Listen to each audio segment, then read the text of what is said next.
Relax, unwind, and enjoy this episode of Dreams Through Literature. Let's begin our adventure. The Wonderful Wizard of Oz by L. Frank Baum. Chapter 1. The Cyclone. Dorothy lived in the midst of the great Kansas prairies, with Uncle Henry, who was a farmer, and Aunt Em, who was the farmer's wife. Their house was small, for the lumber to build it had to be carried by wagon many miles. There were 4 walls, a floor, and a roof, which made one room, and this room contained a rusty-looking cook stove, a cupboard for the dishes, a table, 3 or 4 chairs, and the beds. Uncle Henry and Aunt Em had a big bed in one corner, and Dorothy a little bed in another corner. There was no garret at all, and no cellar, except a small hole dug in the ground called a cyclone cellar, where the family could go in case one of those great whirlwinds arose, mighty enough to crush any building in its path. It was reached by a trapdoor in the middle of the floor, from which a ladder led down into the small dark hole. When Dorothy stood in the doorway and looked around, she could see nothing but the great gray prairie on every side. Not a tree nor a house broke the broad sweep of flat country that reached to the edge of the sky in all directions. The sun had baked the plowed land into a gray mass, with little cracks running through it. Even the grass was not green, for the sun had burned the tops of the long blades until they were the same gray color to be seen everywhere. Once the house had been painted, but the sun blistered the paint and the rain swashed it away, and now the house was as dull and gray as everything else. When Aunt Em came there to live, she was a young, pretty wife. The sun and wind had changed her too. They had taken the sparkle from her eyes and left them a sober gray.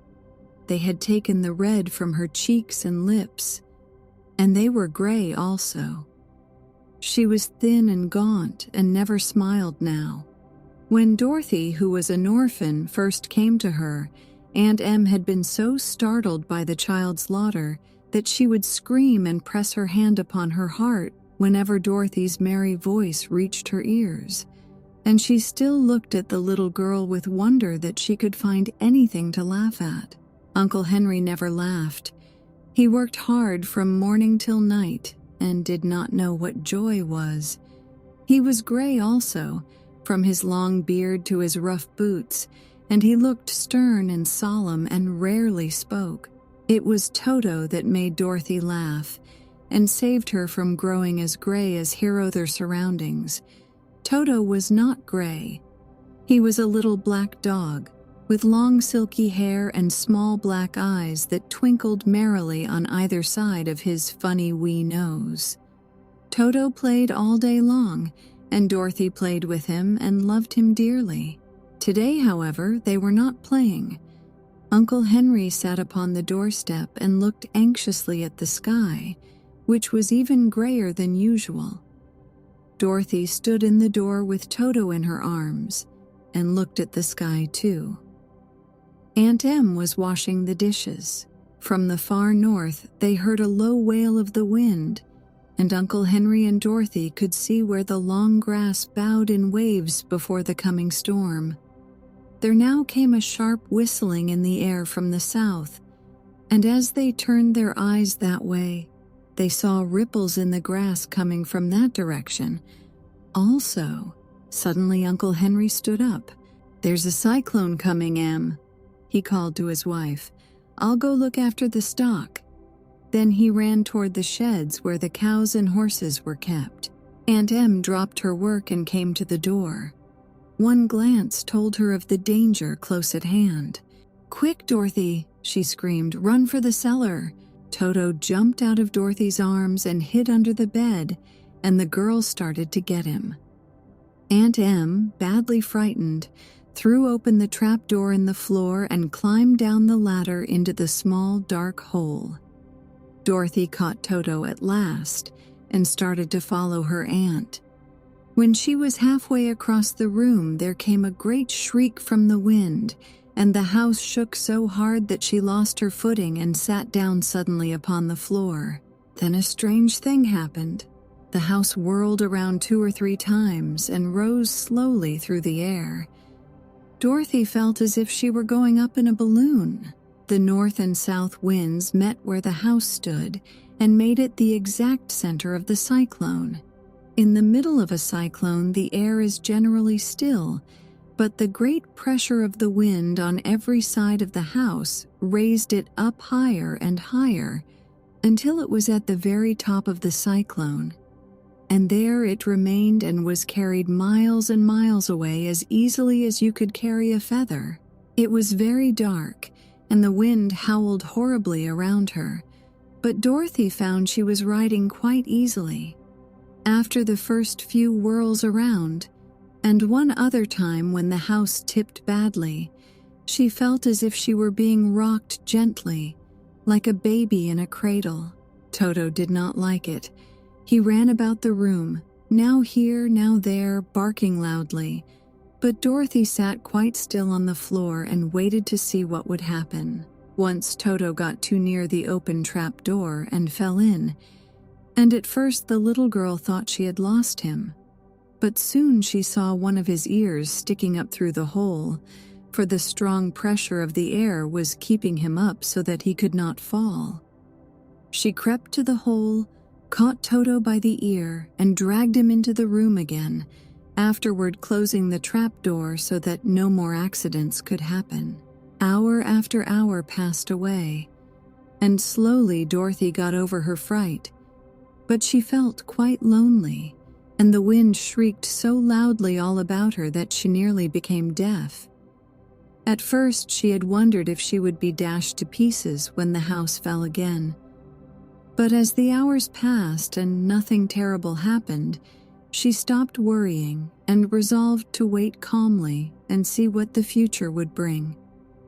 At last she crawled over the swaying floor to her bed and lay down upon it, and Toto followed and lay down beside her.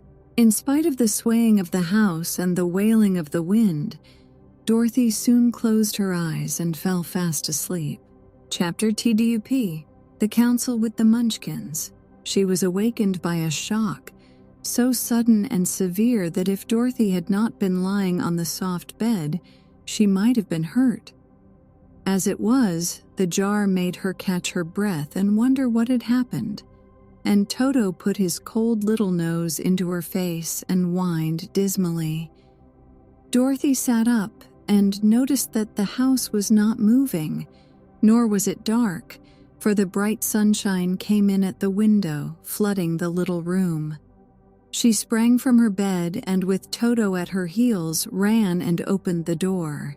The little girl gave a cry of amazement and looked about her, her eyes growing bigger and bigger at the wonderful sights she saw. The cyclone had set the house down very gently, for a cyclone, in the midst of a country of marvelous beauty. There were lovely patches of greensward all about, with stately trees bearing rich and luscious fruits. Banks of gorgeous flowers were on every hand, and birds with rare and brilliant plumages sang and fluttered in the trees and bushes.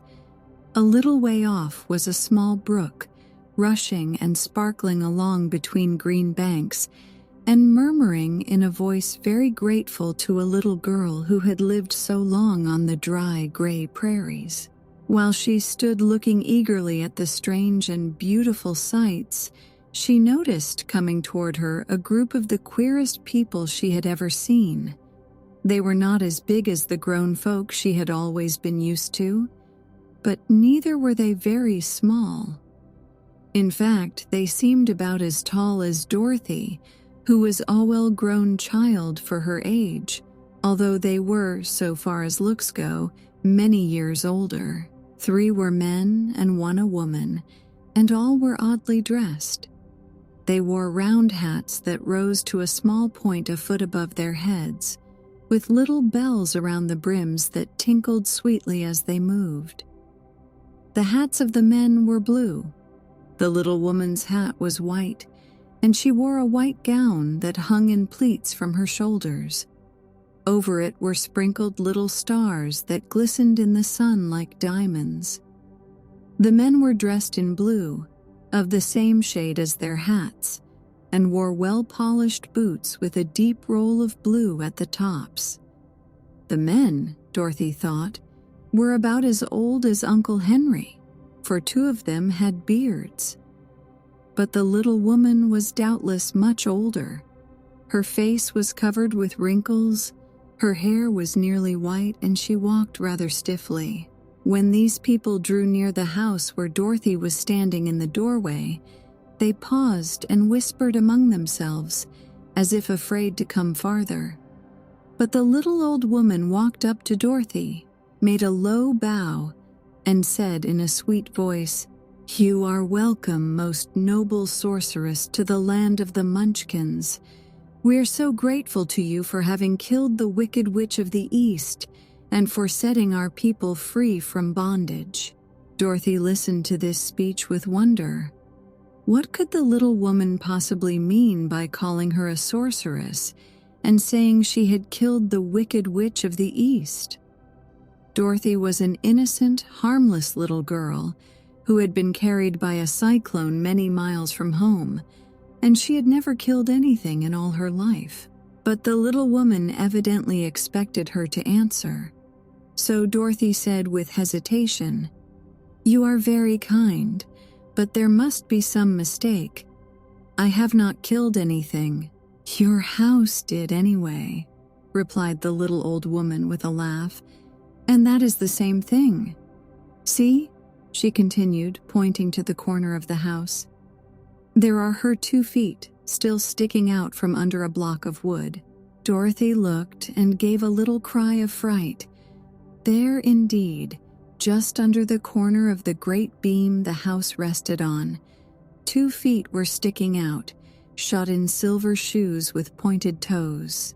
"Oh dear, oh dear," cried Dorothy, clasping her hands together in dismay.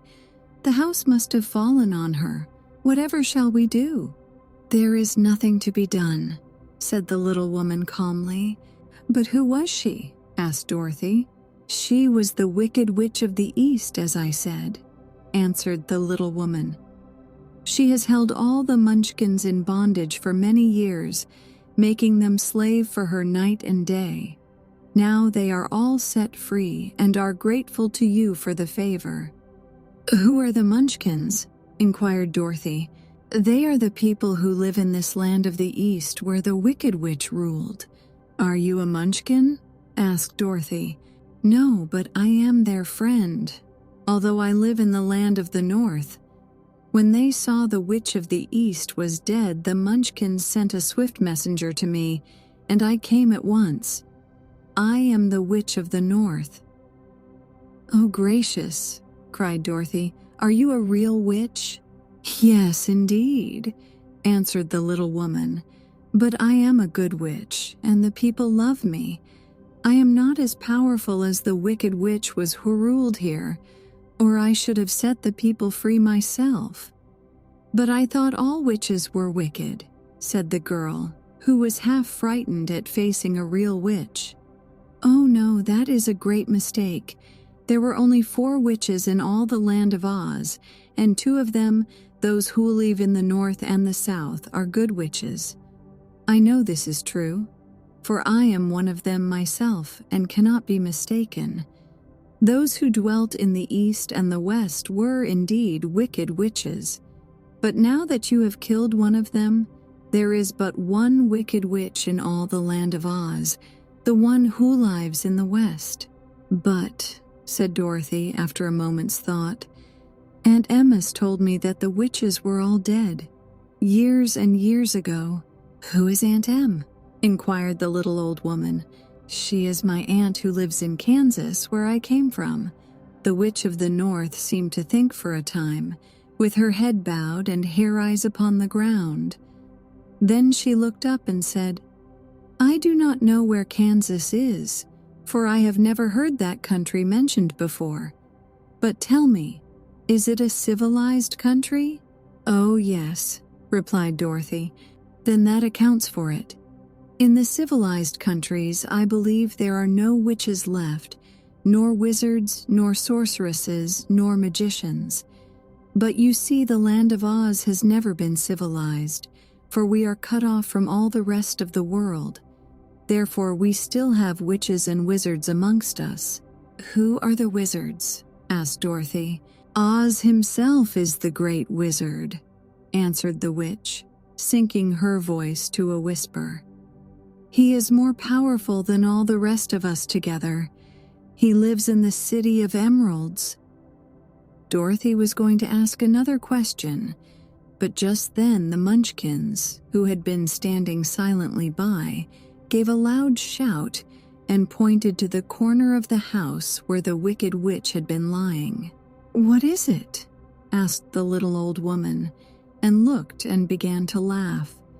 The feet of the dead witch had disappeared entirely, and nothing was left but the silver shoes. "She was so old," explained the Witch of the North, "that she dried up quickly in the sun. That is the end of her. But the silver shoes are yours, and you shall have them to wear."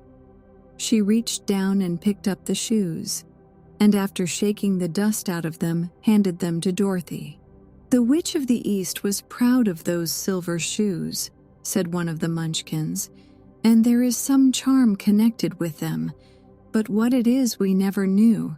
Dorothy carried the shoes into the house and placed them on the table.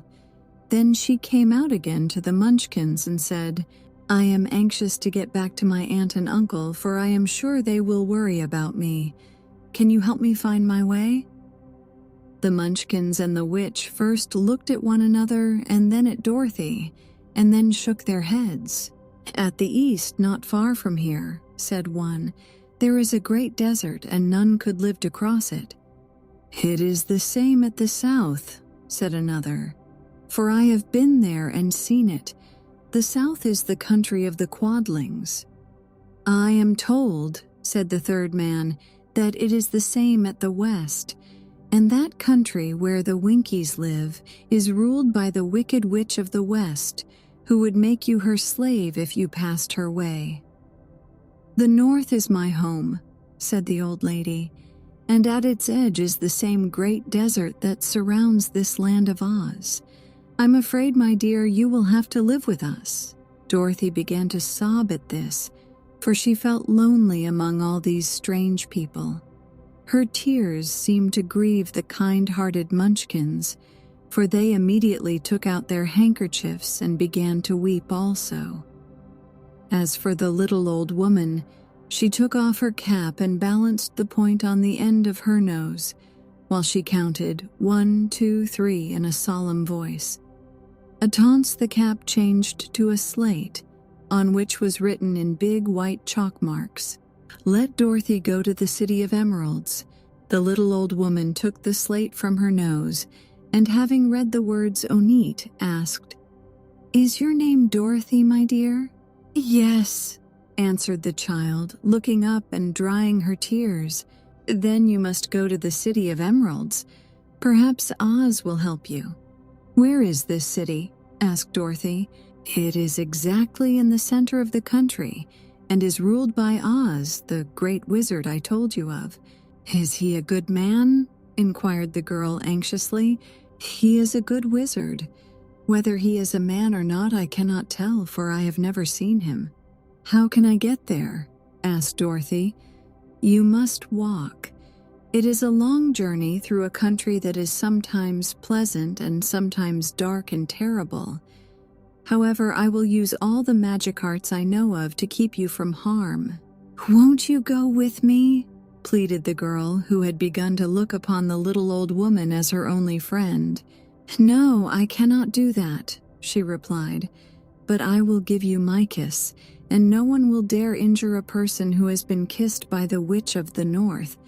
She came close to Dorothy and kissed her gently on the forehead. Where her lips touched the girl, they left a round, shining mark, as Dorothy found out soon after. "The road to the City of Emeralds is paved with yellow brick," said the witch, "so you cannot miss it. When you get to Oz, do not be afraid of him, but tell your story and ask him to help you. Goodbye, my dear." The three munchkins bowed low to her and wished her a pleasant journey, after which they walked away through the trees.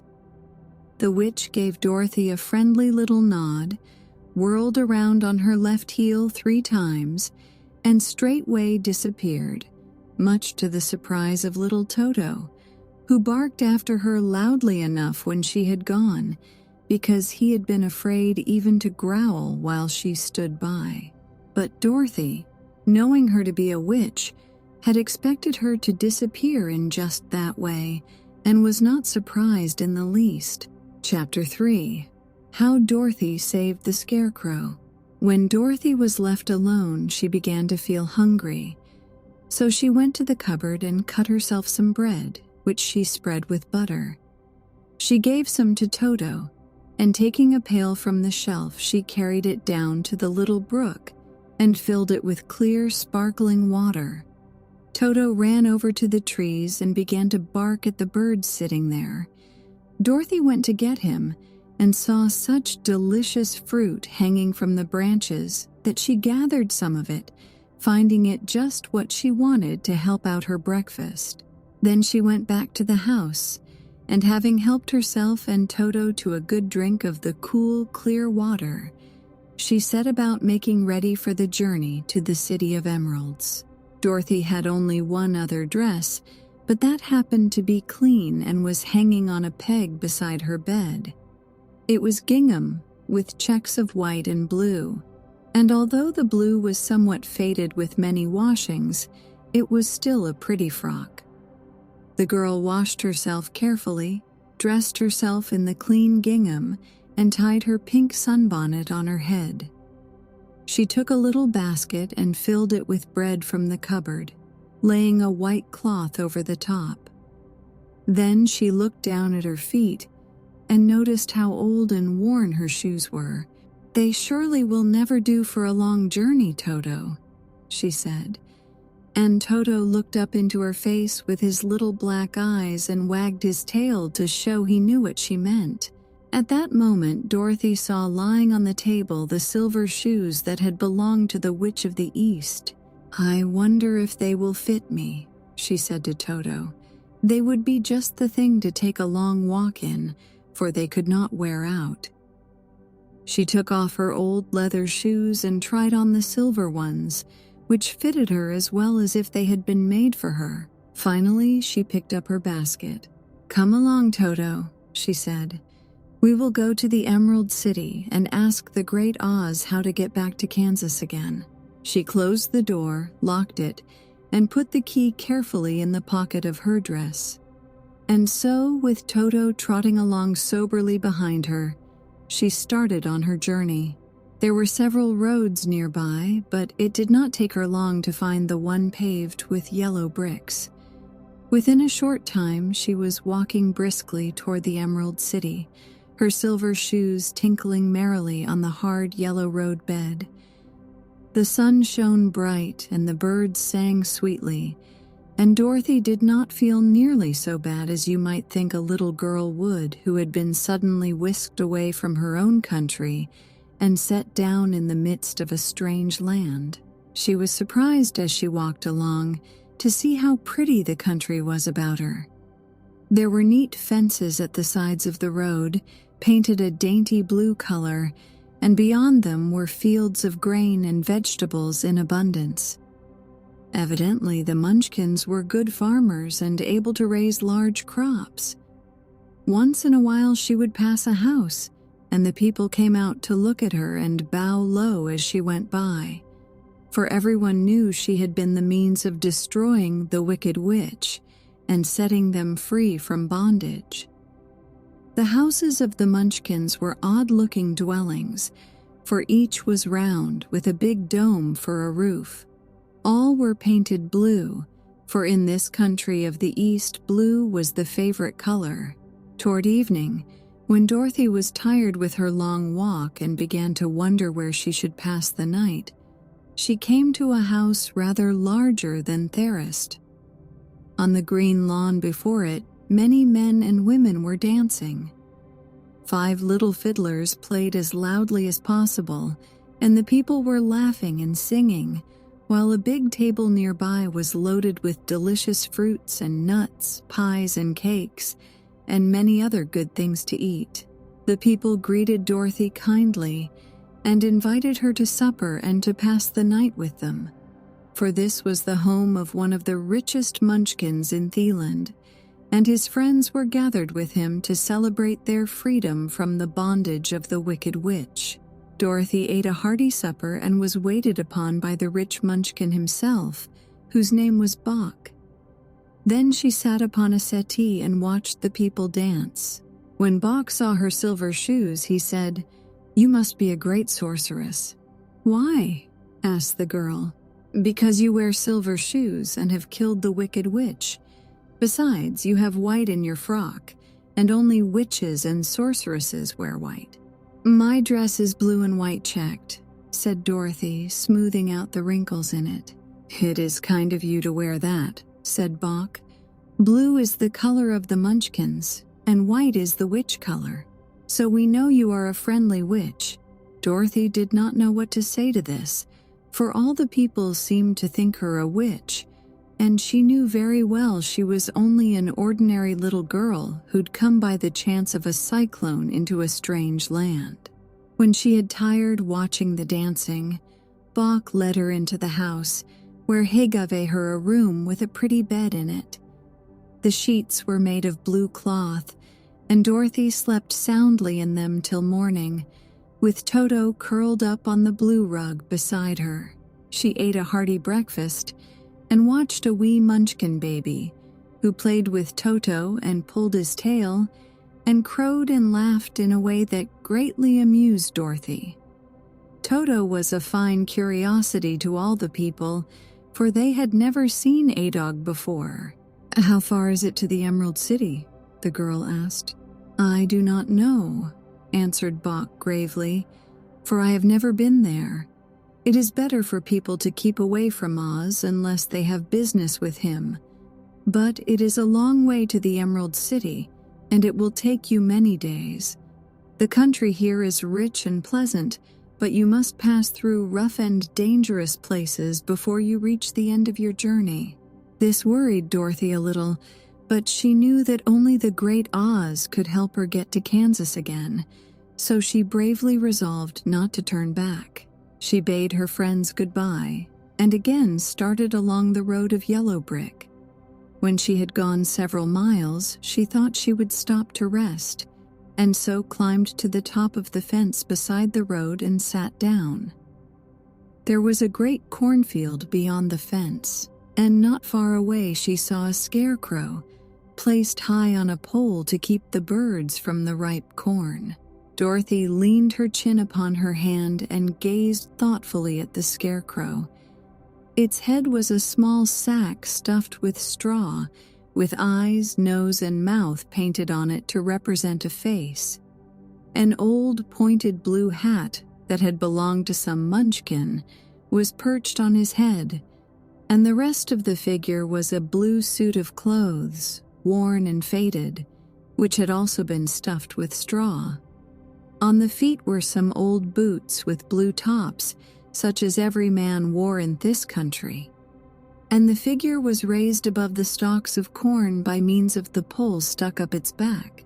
While Dorothy was looking earnestly into the queer, painted face of the scarecrow, she was surprised to see one of the eyes slowly wink at her. She thought she must have been mistaken at first, for none of the scarecrows in Kansas ever wink. But presently the figure nodded its head to her in a friendly way. Then she climbed down from the fence and walked up to it, while Toto ran around the pole and barked. "Good day," said the scarecrow in a rather husky voice. "Did you speak?" asked the girl in wonder. "Certainly," answered the scarecrow. "How do you do?" "I'm pretty well, thank you," replied Dorothy politely. "How do you do?" "I'm not feeling well," said the scarecrow with a smile, "for it is very tedious being perched up here night and day to scare away crows." "Can't you get down?" asked Dorothy. "No, for this pole is stuck up my back. If you will please take away the pole, I shall be greatly obliged to you." Dorothy reached up both arms and lifted the figure off the pole, for, being stuffed with straw, it was quite light. "Thank you very much," said the Scarecrow when he had been set down on the ground. "I feel like a new man." Dorothy was puzzled at this, for it sounded queer to hear a stuffed man speak, and to see him bow and walk along beside her. "Who are you?" asked the Scarecrow when he had stretched himself and yawned. "And where are you going?"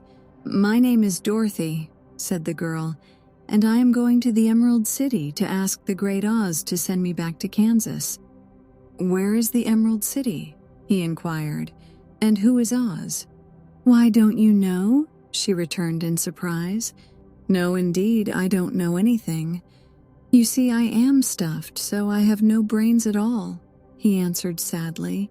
"Oh," said Dorothy, "I'm awfully sorry for you." "Do you think," he asked, "if I go to the Emerald City with you that Oz would give me some brains?" "I cannot tell," she returned, "but you may come with me if you like. If Oz will not give you any brains, you will be no worse off than you are now." "That is true," said the Scarecrow.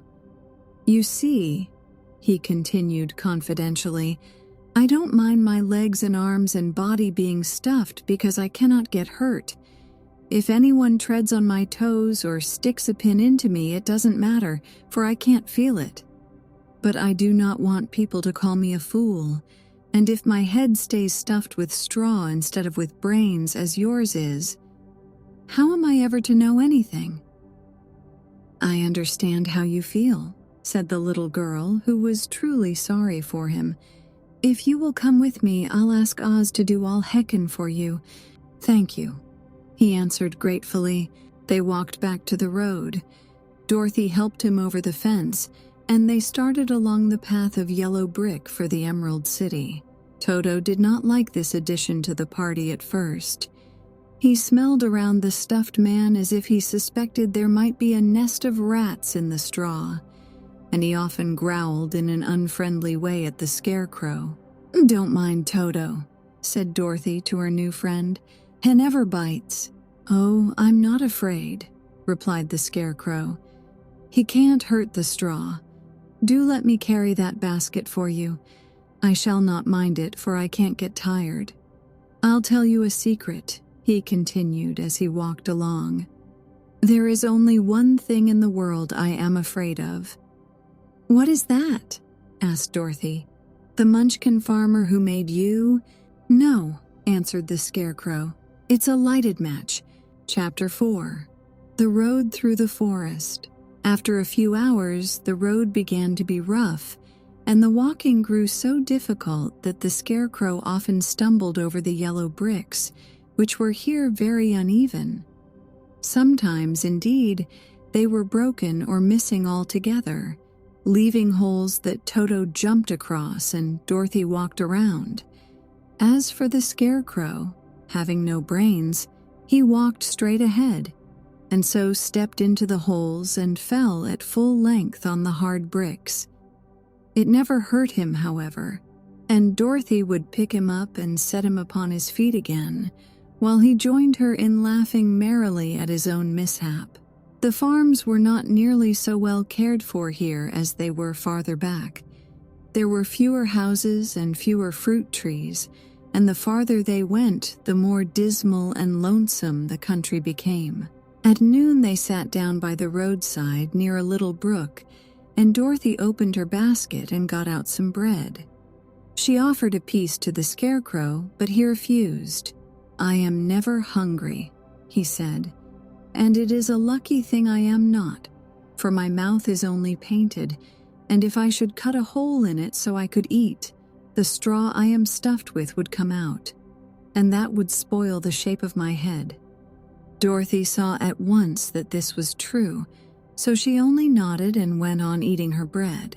"Tell me something about yourself and the country you came from," said the Scarecrow when she had finished her dinner. So she told him all about Kansas, and how gray everything was there. and how the cyclone had carried her to this queer land of Oz. The Scarecrow listened carefully and said, "I cannot understand why you should wish to leave this beautiful country and go back to the dry, gray place you call Kansas. That is because you have no brains," answered the girl. "No matter how dreary and gray our homes are, we people of flesh and blood would rather live there than in any other country, be it ever so beautiful. There is no place like home." The Scarecrow sighed. "Of course I cannot understand it," he said. "If your heads were stuffed with straw like mine, you would probably all live in the beautiful places, and then Kansas would have no people at all. It is fortunate for Kansas that you have brains. Won't you tell me a story while we are resting?" asked the child. The Scarecrow looked at her reproachfully and answered, "My life has been so short that I really know nothing whatever. I was only made day before yesterday. What happened in the world before that time is all unknown to me. Luckily, when the farmer made my head, one of the first things he did was to paint my ears, so that I heard what was going on. There was another munchkin with him, and the first thing I heard was the farmer saying, 'How do you like those ears?' 'They aren't straight,' answered the other. 'Never mind,' said the farmer. 'They are ears just the same,' which was true enough. 'Now I'll make the eyes,' said the farmer. So he painted my right eye, and as soon as it was finished, I found myself looking at him and at everything around me with a great deal of curiosity, for this was my first glimpse of the world. 'That's a rather pretty eye,' remarked the munchkin who was watching the farmer. 'Blue paint is just the color for eyes. I think I'll make the other a little bigger,' said the farmer. And when the second eye was done, I could see much better than before. Then he made my nose and my mouth. But I did not speak because at that time I didn't know what a mouth was for. I had the fun of watching them make my body and my arms and legs, and when they fastened on my head at last, I felt very proud, for I thought I was just as good a man as anyone. 'This fellow will scare the crows fast enough,' said the farmer. 'He looks just like a man.' 'Why, he is a man,' said the other, and I quite agreed with him. The farmer carried me under his arm to the cornfield and set me up on Atoll Stick where you found me. He and his friend soon after walked away and left me alone. I did not like to be deserted this way, so I tried to walk after them, but my feet would not touch the ground, and I was forced to stay on that pole. It was a lonely life to lead, for I had nothing to think of, having been made such a little while before. Many crows and other birds flew into the cornfield, but as soon as they saw me, they flew away again, thinking I was a munchkin. And this pleased me and made me feel that I was quite an important person. By and by, an old crow flew near me, and after looking at me carefully, he perched upon my shoulder and said, "I wonder if that farmer thought to fool me in this clumsy manner. Any crow of sense could see that you are only stuffed with straw." Then he hopped down at my feet and ate all the corn he wanted. The other birds, seeing he was not harmed by me, came to eat the corn too, so in a short time there was a great flock of them about me. I felt sad at this, for it showed I was not such a good scarecrow after all. But the old crow comforted me, saying, "If you only had brains in your head, you would be as good a man as any of them, and a better man than some of them. Brains are the only things worth having in this world, no matter whether one is a crow or a man." After the crows had gone, I thought this over, and decided I would try hard to get some brains. By good luck, you came along and pulled me off the stake, and from what you say, I am sure the Great Oz will give me brains as soon as we get to the Emerald City. "I hope so," said Dorothy earnestly, "since you seem anxious to have them." "Oh yes, I am anxious," returned the Scarecrow. "It is such an uncomfortable feeling to know one is a fool." "Well," said the girl, "let us go." And she handed the basket to the Scarecrow. There were no fences at all by the roadside now, and the land was rough and untilled. Toward evening they came to a great forest, where the trees grew so big and close together that their branches met over the road of yellow brick. It was almost dark under the trees, for the branches shut out the daylight, but the travelers did not stop and went on into the forest. "If this road goes in, it must come out," said the Scarecrow, "and as the Emerald City is at the other end of the road, we must go wherever it leads us." "Anyone would know that," said Dorothy. "Certainly, that is why I know it," returned the Scarecrow. "If it required brains to figure it out, I never should have said it." After an hour or so, the light faded away, and they found themselves stumbling along in the darkness. Dorothy could not see at all, but Toto could, for some dogs see very well in the dark, and the Scarecrow declared he could see as well as by day. So she took hold of his arm and managed to get along fairly well. "If you see any house or any place where we can pass the night," she said, "you must tell me, for it is very uncomfortable walking in the dark." Soon after the Scarecrow stopped. "I see a little cottage at the right of us," he said, "built of logs and branches. Shall we go there?" "Yes, indeed," answered the child. "I am all tired out." So the Scarecrow led her through the trees until they reached the cottage, and Dorothy entered and found a bed of dried leaves in one corner. She lay down at once, and with Toto beside her soon fell into a sound sleep. The Scarecrow, who was never tired, stood up in another corner and waited patiently until morning came. Chapter 5. The Rescue of the Tin Woodman. When Dorothy awoke, the sun was shining through the trees, and Toto had long been out chasing birds around him and squirrels. She sat up and looked around her. There was the Scarecrow, still standing patiently in his corner, waiting for her. "We must go and search for water," she said to him. "Why do you want water?" he asked. "To wash my face clean after the dust of the road and to drink, so the dry bread will not stick in my throat." "It must be inconvenient to be made of flesh," said the Scarecrow thoughtfully, "for you must sleep and eat and drink. However, you have brains, and it is worth a lot of bother to be able to think properly." They left the cottage and walked through the trees until they found a little spring of clear water, where Dorothy drank and bathed and ate her breakfast. She saw there was not much bread left in the basket, and the girl was thankful the Scarecrow did not have to eat anything, for there was scarcely enough for herself and Toto for the day. When she had finished her meal and was about to go back to the road of yellow brick, she was startled to hear a deep groan nearby. "What was that?"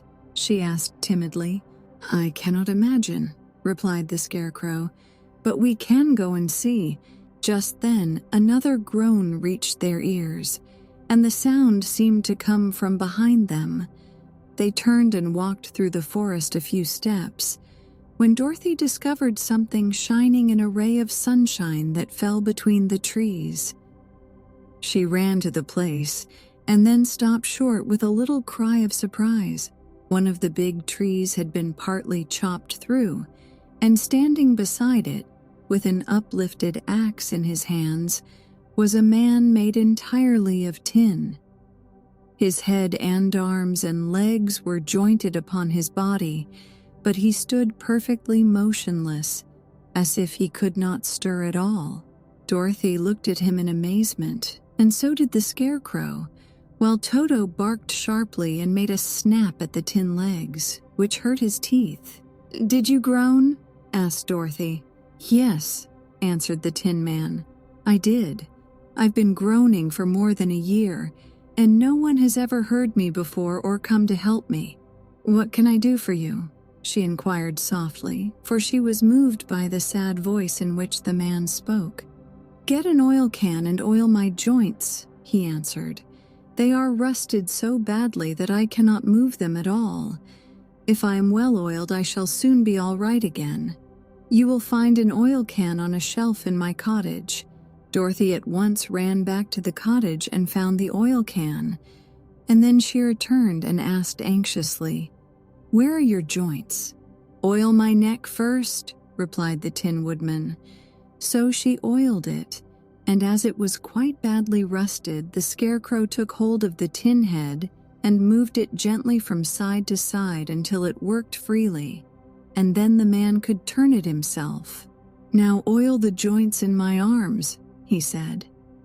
And Dorothy oiled them, and the Scarecrow bent them carefully until they were quite free from rust and as good as new.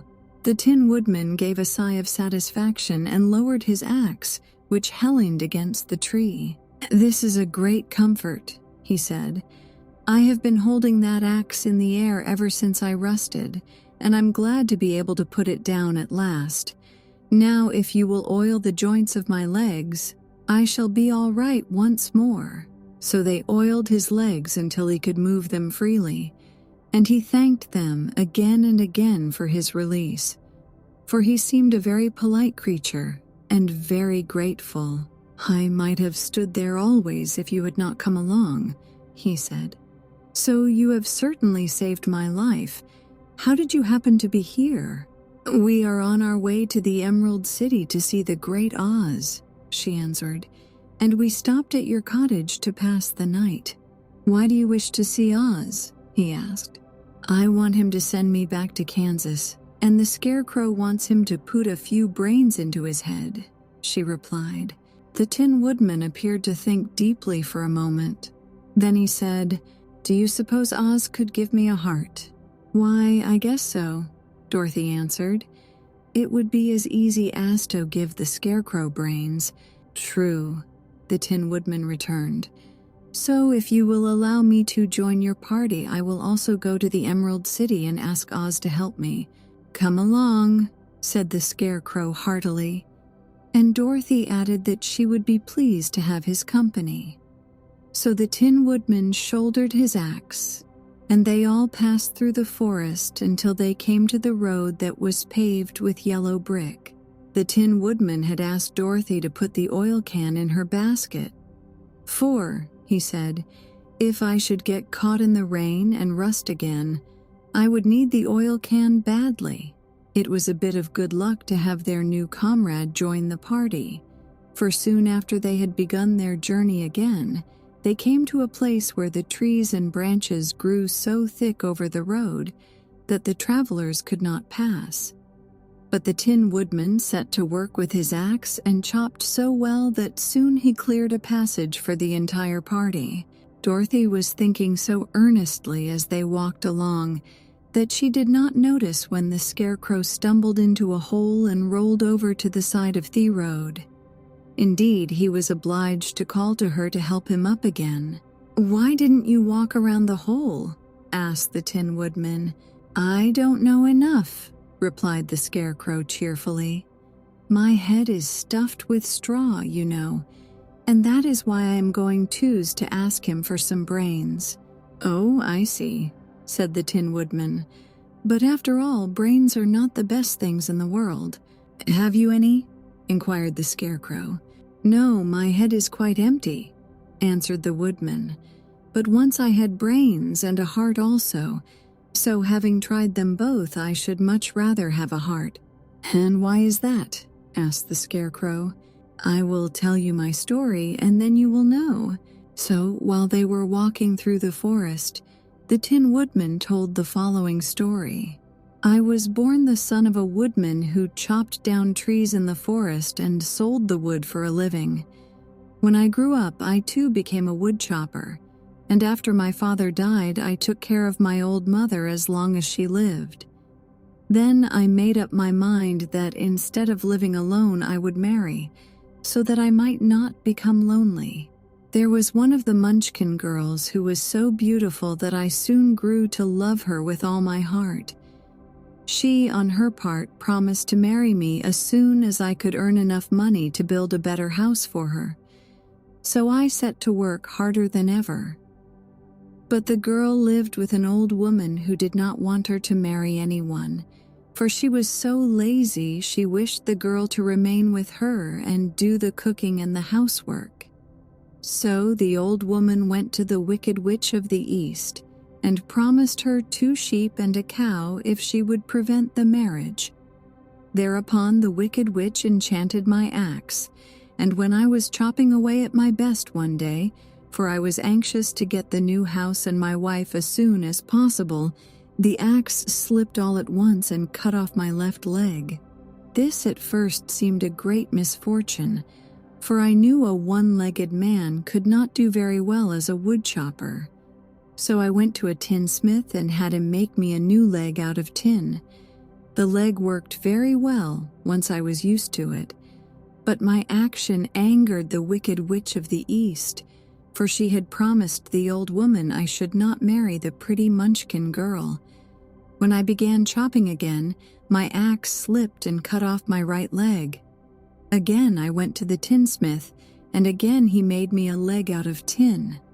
After this, the enchanted axe cut off my arms, one after the other, but nothing daunted, I had them replaced with tinonis. The Wicked Witch then made the axe slip and cut off my head, and at first I thought that was the end of me.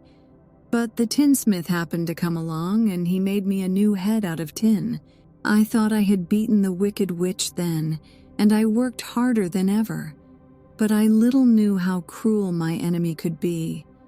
She thought of a new way to kill my love for the beautiful Munchkin maiden, and made my axe slip again so that it cut right through my body, splitting me into 2 halves. Once more the tinsmith came to my help and made me a body of tin, fastening my tin arms and legs and head to it by means of joints so that I could move around as well as ever.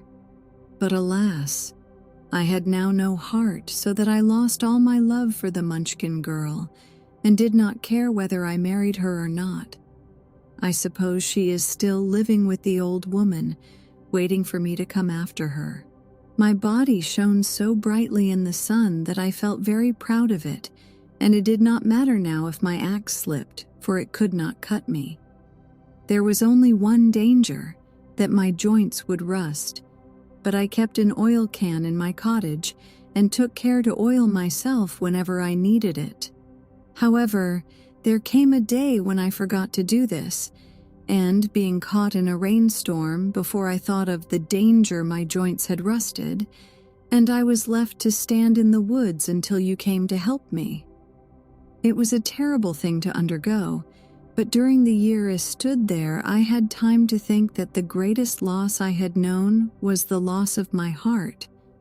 While I was in love, I was the happiest man on earth, but no one can love who has not a heart, and so I am resolved to ask Oz to give me one. If he does, I will go back to the Munchkin maiden and marry her. Both Dorothy and the Scarecrow had been greatly interested in the story of the Tin Woodman, and now they knew why he was so anxious to get a new heart. "All the same," said the Scarecrow, "I shall ask for brains instead of a heart, for a fool would not know what to do with a heart if he had one." "I shall take the heart," returned the Tin Woodman, "for brains do not make one happy, and happiness is the best thing in the world." Dorothy did not say anything, for she was puzzled to know which of her 2 friends was right, and she decided if she could only get back to Kansas and Aunt Em, it did not matter so much whether the Woodman had no brains and the Scarecrow no heart, or each got what he wanted. What worried her most was that the bread was nearly gone, and another meal for herself and Toto would empty the basket. To be sure, neither the Woodman nor the Scarecrow ever ate anything, but she was not made of tin nor straw, and could not live unless she was fed. Chapter 6. The Cowardly Lion. All this time Dorothy and her companions had been walking through the thick woods. The road was still paved with yellow brick, but these were much covered by dried branches and dead leaves from the trees, and the walking was not at all good. There were few birds in this part of the forest, for birds love the open country where there is plenty of sunshine. But now and then there came a deep growl from some wild animal hidden among the trees. These sounds made the little girl's heart beat fast, for she did not know what made them. But Toto knew, and he walked close to Dorothy's side and did not even bark in return. "How long will it be?" the child asked of the Tin Woodman, "before we are out of the forest?" "I cannot tell," was the answer, "for I have never been to the Emerald City.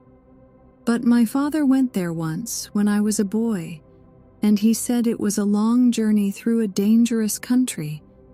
Although nearer to the city where Oz dwells, the country is beautiful.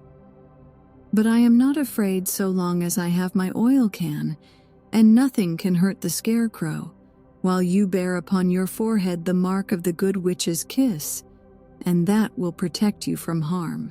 "But Toto," said the girl anxiously, "what will protect him?"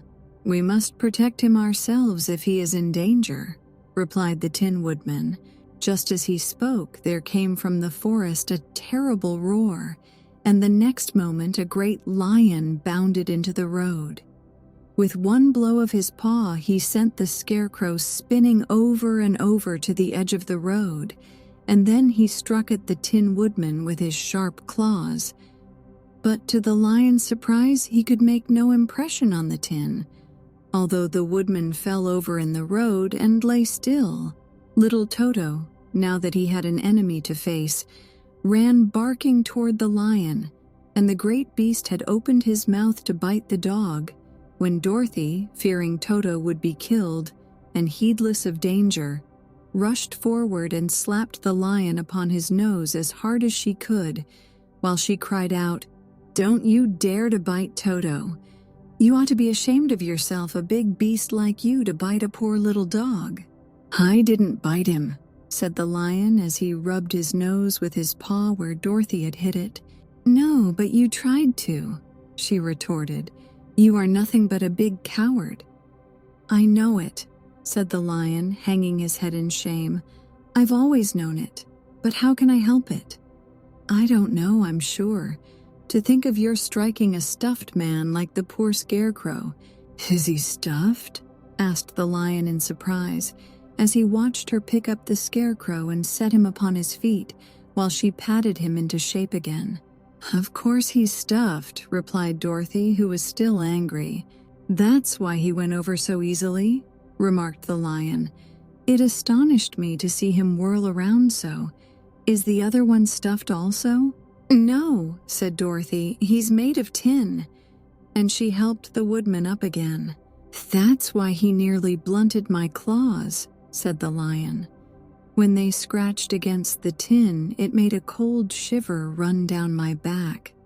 "What is that little animal you are so tender of?" "He is my dog, Toto," answered Dorothy. "Is he made of tin or stuffed?" asked the lion. "Neither, he's a meat dog," said the girl. "Oh, he's a curious animal and seems remarkably small now that I look at him. No one would think of biting such a little thing, except a coward like me," continued the lion sadly. "What makes you a coward?" asked Dorothy, looking at the great beast in wonder, for he was as big as a small horse. "It's a mystery," replied the lion. "I suppose I was born that way. All the other animals in the forest naturally expect me to be brave, for the lion is everywhere thought to be the king of beasts. I learned that if I roared very loudly, every living thing was frightened and got out of my way. Whenever I've met a man, I've been awfully scared. But I just roared at him and he has always run away as fast as he could go. If the elephants and the tigers and the bears had ever tried to fight me, I should have run myself. I'm such a coward. But just as soon as they hear me roar, they all try to get away from me, and of course I let them go." "But that isn't right. The king of beasts shouldn't be a coward," said the Scarecrow.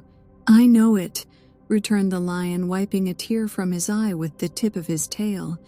"It is my great sorrow and makes my life very unhappy. But whenever there is danger, my heart begins to beat fast." "Perhaps you have heart disease," said the Tin Woodman. "It may be," said the Lion. "If you have," continued the Tin Woodman, "you ought to be glad, for it proves you have a heart.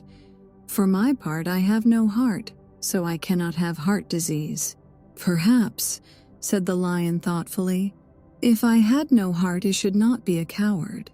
"Have you brains?" asked the Scarecrow. "I suppose so. I've never looked to see," replied the Lion. "I am going to the Great Oz to ask him to give me some," remarked the Scarecrow, "for my head is stuffed with straw, and I am going to ask him to give me a heart," said the Woodman.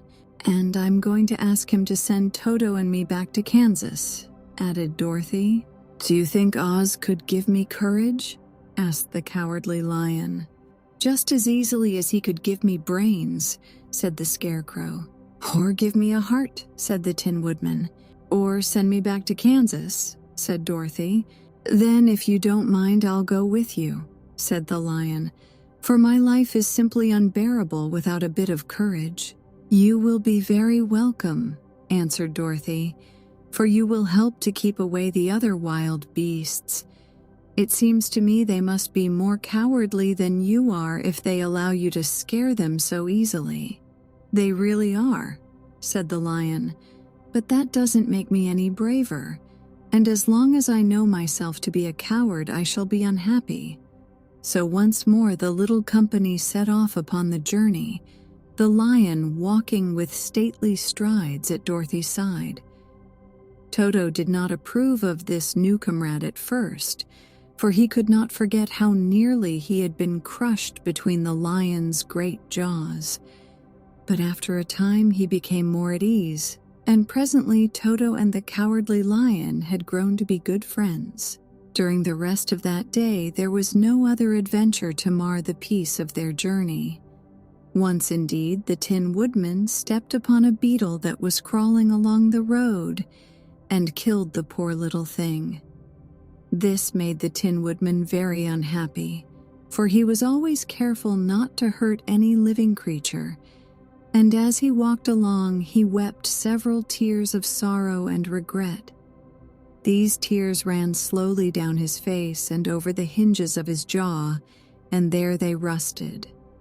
When Dorothy presently asked him a question, the Tin Woodman could not open his mouth, for his jaws were tightly rusted together.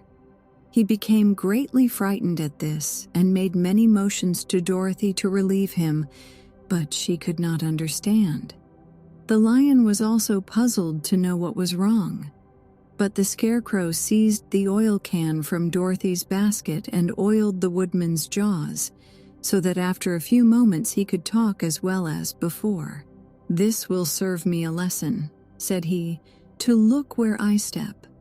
For if I should kill another bug or beetle, I should surely cry again, and crying rusts my jaws so that I cannot speak." Thereafter he walked very carefully, with his eyes on the road, and when he saw a tiny ant toiling by, he would step over it so as not to harm it. The Tin Woodman knew very well he had no heart, and therefore he took great care never to be cruel or unkind to anything. "You people with hearts," he said, "have something to guide you and need never do wrong, but I have no heart, and so I must be very careful. When Oz gives me a heart, of course, I needn't mind so much." Chapter 7. The Journey to the Great Oz. They were obliged to camp out that night under a large tree in the forest, for there were no houses near. The tree made a good, thick covering to protect them from the dew, and the Tin Woodman chopped a great pile of wood with his axe, and Dorothy built a splendid fire that warmed her and made her feel less lonely. She and Toto ate the last of their bread, and now she did not know what they would do for breakfast. "If you wish," said the Lion, I will go into the forest and kill a deer for you. You can roast it by the fire, since your tastes are so peculiar that you prefer cooked food, and then you will have a very good breakfast." "Don't, please don't," begged the Tin Woodman. "You should certainly weep if you killed a poor deer, and then my jaws would rust again." But the lion went away into the forest and found his own supper, and no one ever knew what it was, for he didn't mention it. And the Scarecrow found a tree full of nuts and filled Dorothy's basket with them so that she would not be hungry for a long time. She thought this was very kind and thoughtful of the Scarecrow, but she laughed heartily at the awkward way in which the poor creature picked up the nuts. His padded hands were so clumsy, and the nuts were so small that he dropped almost as many as he put in the basket. But the Scarecrow did not mind how long it took him to fill the basket, for it enabled him to keep away from the fire, as he feared a spark might get into his straw and burn him up. So he kept a good distance away from the flames, and only came near to cover Dorothy with dry leaves when she lay down to sleep. These kept her very snug and warm, and she slept soundly until morning. When it was daylight, the girl bathed her face in a little rippling brook, and soon after they all started toward the Emerald City. This was to be an eventful day for the travelers. They had hardly been walking an hour when they saw before them a great ditch that crossed the road and divided the forest as far as they could see on either side. It was a very wide ditch, and when they crept up to the edge and looked into it, they could see it was also very deep, and there were many big jagged rocks at the bottom. The sides were so steep that none of them could climb down, and for a moment it seemed that their journey must end. "What shall we do?" asked Dorothy despairingly. "I haven't the faintest idea," said the Tin Woodman, and the lion shook his shaggy mane and looked thoughtful. But the Scarecrow said, "We cannot fly, that is certain. Neither can we climb down into this great ditch. Therefore, if we cannot jump over it, we must stop where we are." "I think I could jump over it," said the cowardly lion after measuring the distance carefully in his mind. "Then we are all right," answered the Scarecrow, "for you can carry us all over on your back, one at a time." "Well, I'll try it," said the lion. "Who will go first?" "I will," declared the Scarecrow, "for if you found that you could not jump over the gulf, Dorothy would be killed, or the Tin Woodman badly dented on the rocks below. But if I am on your back, it will not matter so much, for the fall would not hurt me at all."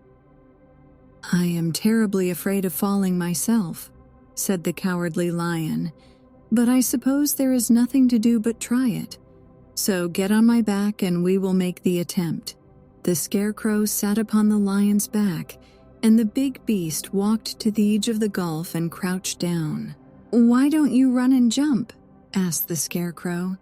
"Because that isn't the way we lions do these things," he replied. Then, giving a great spring, he shot through the air and landed safely on the other side. They were all greatly pleased to see how easily he did it, and after the Scarecrow had got down from his back, the lion sprang across the ditch again. Dorothy thought she would go next, so she took Toto in her arms and climbed on the lion's back, holding tightly to his mane with one hand. The next moment it seemed as if she were flying through the air, and then, before she had time to think about it, she was safe on the other side.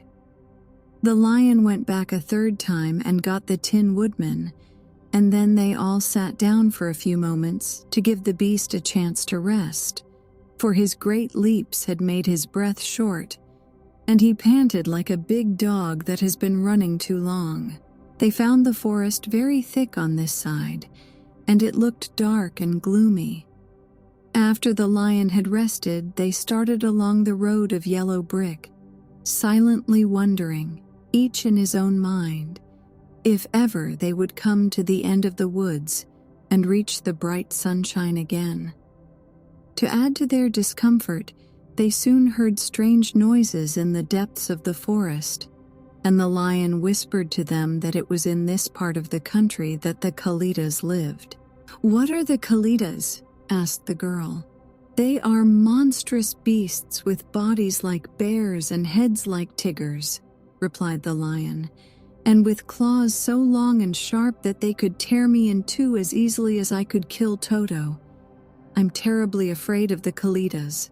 "I'm not surprised that you are," returned Dorothy. "They must be dreadful beasts." The lion was about to reply when suddenly they came to another gulf across the road.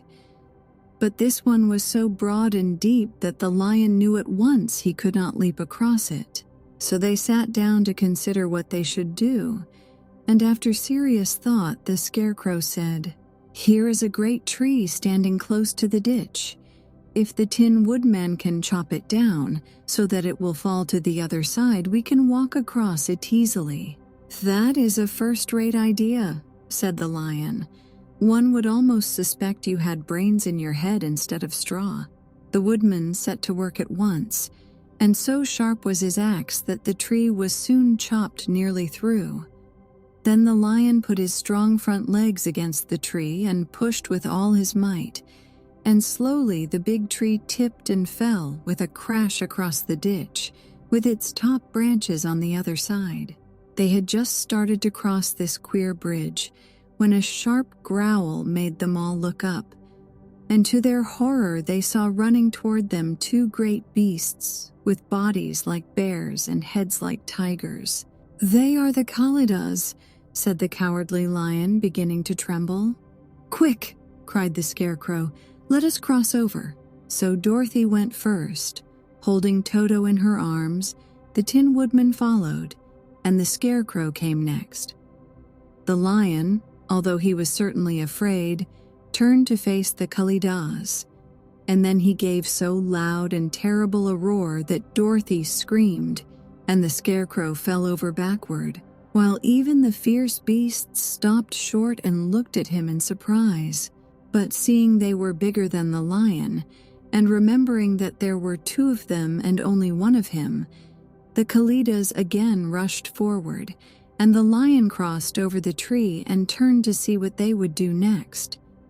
Without stopping an instant, the fierce beasts also began to cross the tree, and the lion said to Dorothy, "We are lost, for they will surely tear us to pieces with their sharp claws.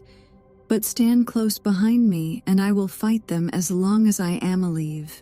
"Wait a minute," called the Scarecrow. He had been thinking what was best to be done, and now he asked the woodman to chop away the end of the tree that rested on their side of the ditch. The Tin Woodman began to use his axe at once, and just as the two Kalidas were nearly across, the tree fell with a crash into the gulf, carrying the ugly, snarling brutes with it, and both were dashed to pieces on the sharp rocks at the bottom. "Well," said the cowardly lion, drawing a long breath of relief, "I see we are going to live a little while longer, and I am glad of it, for it must be a very uncomfortable thing not to be alive. Those creatures frightened me so badly that my heart is beating yet." Said the Tin Woodman sadly, "I wish I had a heart to beat." This adventure made the travelers more anxious than ever to get out of the forest, and they walked so fast that Dorothy became tired and had to ride on the lion's back. To their great joy, the trees became thinner the farther they advanced, and in the afternoon they suddenly came upon a broad river flowing swiftly just before them. On the other side of the water, they could see the road of yellow brick running through a beautiful country, with green meadows dotted with bright flowers, and all the road bordered with trees hanging full of delicious fruits. They were greatly pleased to see this delightful country before them. "How shall we cross the river?" asked Dorothy. "That is easily done," replied the Scarecrow. "The Tin Woodman must build us a raft so we can float to the other side," So the woodman took his axe and began to chop down small trees to make a raft.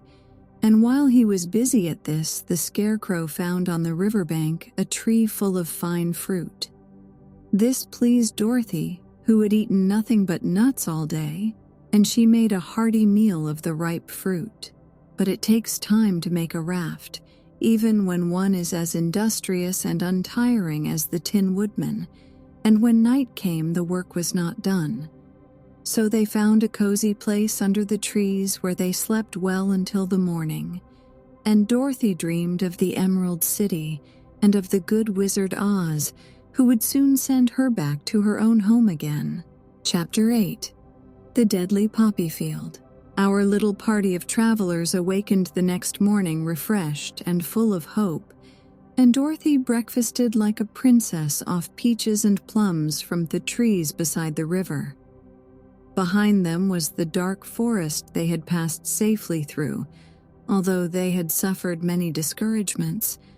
But before them was a lovely, sunny country that seemed to beckon them on to the Emerald City. To be sure, the broad river now cut them off from this beautiful land, but their raft was nearly done, and after the Tin Woodman had cut a few more logs and fastened them together with wooden pins, they were ready to start. Dorothy sat down in the middle of the raft and held Toto in her arms. When the Cowardly Lion stepped upon the raft, it tipped badly, for he was big and heavy. But the Scarecrow and the Tin Woodman stood upon the other end to steady it, and they had long poles in their hands to push the raft through the water. They got along quite well at first, but when they reached the middle of the river, the swift current swept the raft downstream, farther and farther away from the road of yellow brick, and the water grew so deep that the long poles would not touch the bottom. "This is bad," said the Tin Woodman, "for if we cannot get to the land, we shall be carried into the country of the Wicked Witch of the West, and she will enchant us and make us her slaves. And then I should get no brains," said the Scarecrow. "And I should get no courage," said the Cowardly Lion. "And I should get no heart," said the Tin Woodman. "And I should never get back to Kansas," said Dorothy. "We must certainly get to the Emerald City if we can," the Scarecrow continued, and he pushed so hard on his long pole that it stuck fast in the mud at the bottom of the river. Then, before he could pull it out again, or let go, the raft was swept away, and the poor Scarecrow was left clinging to the pole in the middle of the river. "Goodbye," he called after them, and they were very sorry to leave him. Indeed, the Tin Woodman began to cry, but fortunately remembered that he might rust, and so dried his tears on Dorothy's apron. Of course, this was a bad thing for the Scarecrow. "I am now worse off than when I first met Dorothy," he thought. "Then I was stuck on a pole in a cornfield, where I could make believe scare the crows at any rate. But surely there is no use for a Scarecrow stuck on a pole in the middle of a river.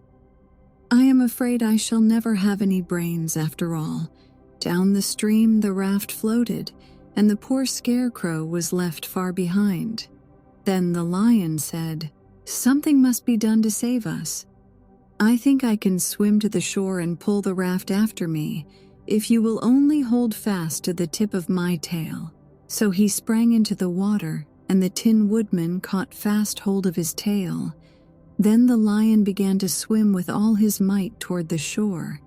It was hard work, although he was so big, but by and by they were drawn out of the current, and then Dorothy took the Tin Woodman's long pole and helped push the raft to the land. They were all tired out when they reached the shore at last and stepped off upon the pretty green grass, and they also knew that the stream had carried them a long way past the road of yellow brick that led to the Emerald City. "What shall we do now?" asked the Tin Woodman as the Lion lay down on the grass to let the sun dry him. "We must get back to the road in some way," said Dorothy. "The best plan will be to walk along the riverbank until we come to Theroad again," remarked the lion. So when they were rested, Dorothy picked up her basket and they started along the grassy bank to the road from which the river had carried them.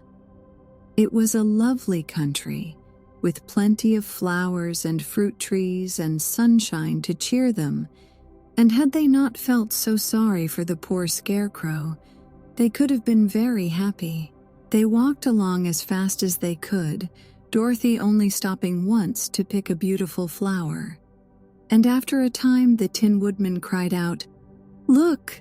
Then they all looked at the river and saw the Scarecrow perched upon his pole in the middle of the water, looking very lonely and sad. "What can we do to save him?" asked Dorothy. The lion and the woodman both shook their heads, for they did not know. So they sat down upon the bank and gazed wistfully at the Scarecrow until a stork flew by, who, upon seeing them, stopped to rest at the water's edge. "Who are you and where are you going?" asked the stork. "I am Dorothy," answered the girl, "and these are my friends, the Tin Woodman and the Cowardly Lion, and we are going to the Emerald City." "This isn't the road," said the stork as she twisted her long neck and looked sharply at the queer party. "I know it," returned Dorothy, "but we have lost the Scarecrow and are wondering how we shall get him again." "Where is he?" asked the stork. "Over there in the river," answered the little girl. "If he wasn't so big and heavy, I would get him for you," remarked the stork. "He isn't heavy a bit," said Dorothy eagerly, "for he's stuffed with straw, and if you will bring him back to us, we shall thank you ever and ever so much." "Well, I'll try," said the stork, "but if I find he is too heavy to carry, I shall have to drop him in the river again." So the big bird flew into the air and over the water till she came to where the Scarecrow was perched upon his pole. Then the stork, with her great claws, grabbed the Scarecrow by the arm and carried him up into the air and back to the bank, where Dorothy and the lion and the Tin Woodman and Toto were sitting. When the Scarecrow found himself among his friends again, he was so happy that he hugged them all, even the lion and Toto, and as they walked along he sang, "Tolderideo." At every step he felt so gay. "I was afraid I should have to stay in the river forever," he said, "but the kind stork saved me, and if I ever get any brains, I shall find the stork again and do her some kindness in return." "That's all right," said the stork, who was flying along beside them. "I always like to help anyone in trouble, but I must go now, for my babies are waiting in the nest for me. I hope you will find the Emerald City, and that Oz will help you." "Thank you," replied Dorothy, and then the kind stork flew into the air and was soon out of sight.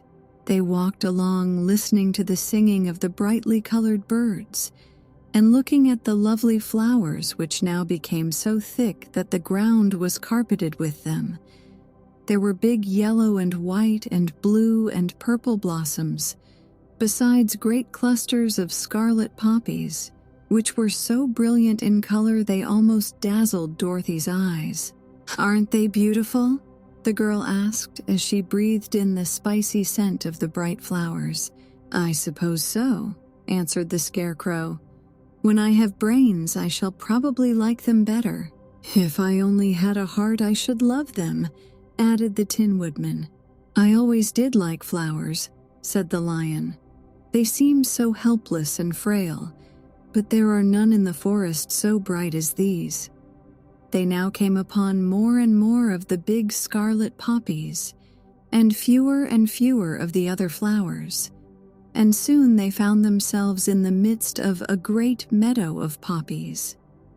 Now it is well known that when there are many of these flowers together, their odor is so powerful that anyone who breathes it falls asleep, and if the sleeper is not carried away from the scent of the flowers, he sleeps on and on forever.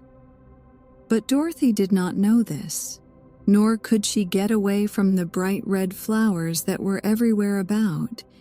So presently Harry's grew heavy and she felt she must sit down to rest and to sleep. But the Tin Woodman would not let her do this. "We must hurry and get back to the road of yellow brick before dark," he said, and the Scarecrow agreed with him. So they kept walking until Dorothy could stand no longer. Her eyes closed in spite of herself, and she forgot where she was and fell among the poppies, fast asleep. "What shall we do?" asked the Tin Woodman. "If we leave her here, she will die," said the Lion. "The smell of the flowers is killing us all. I myself can scarcely keep my eyes open, and the dog is asleep already." It was true. Toto had fallen down beside his little mistress. But the Scarecrow and the Tin Woodman, not being made of flesh, were not troubled by the scent of the flowers. "Run fast," said the Scarecrow to the Lion, "and get out of this deadly flower bed as soon as you can. We will bring the little girl with us, but if you should fall asleep, you are too big to be carried." So the Lion aroused himself and bounded forward as fast as he could go. In a moment he was out of sight. "Let us make a chair with our hands and carry her," said the Scarecrow. So they picked up Toto and put the dog in Dorothy's lap. And then they made a chair with their hands for the seat and their arms for the arms, and carried the sleeping girl between them through the flowers. On and on they walked, and it seemed that the great carpet of deadly flowers that surrounded them would never end. They followed the bend of the river, and at last came upon their friend the Lion, lying fast asleep among the poppies. The flowers had been too strong for the huge beast, and he had given up at last, and fallen only a short distance from the end of the poppy bed, where the sweet grass spread in beautiful green fields before them. "We can do nothing for him," said the Tin Woodman sadly, "for he is much too heavy to lift. We must leave him here to sleep on forever, and perhaps he will dream that he has found courage at last." "I'm sorry," said the Scarecrow. "The Lion was a very good comrade for one so cowardly, but let us go on." They carried the sleeping girl to a pretty spot beside the river, far enough from the poppy field to prevent her breathing any more of the poison of the flowers. And here they laid her gently on the soft grass and waited for the fresh breeze to waken her. Chapter 9. The Queen of the Field Mice. "We cannot be far from the road of yellow brick now," remarked the Scarecrow as he stood beside the girl, "for we have come nearly as far as the river carried us away." The Tin Woodman was about to reply when he heard a low growl, and turning his head, which worked beautifully on hinges, he saw a strange beast come bounding over the grass toward them. It was indeed a great yellow wildcat, and the Woodman thought it must be chasing something, for its ears were lying close to its head, and its mouth was wide open, showing 2 rows of ugly teeth, while its red eyes glowed like balls of fire.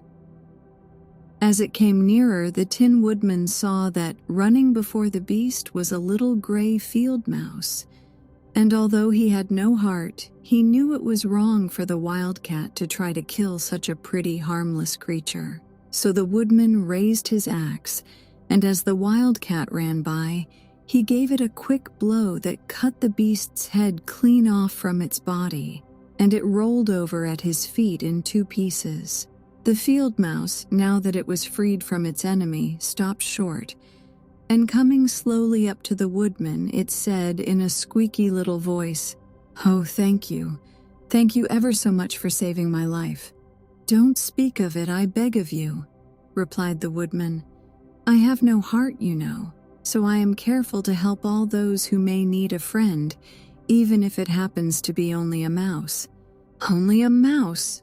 cried the little animal indignantly. "Why, I'm a queen, the queen of all the field mice." "Oh, indeed," said the Woodman, making a bow. "Therefore you have done a great deed as well as a brave one in saving my life," added the Queen. At that moment, several mice were seen running up as fast as their little legs could carry them, and when they saw their queen, they exclaimed, "Oh, your majesty, we thought you would be killed. How did you manage to escape the great wildcat?" They all bowed so low to the little queen that they almost stood upon their heads.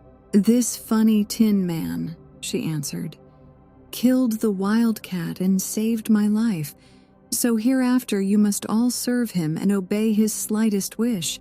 "We will!" cried all the mice in a shrill chorus.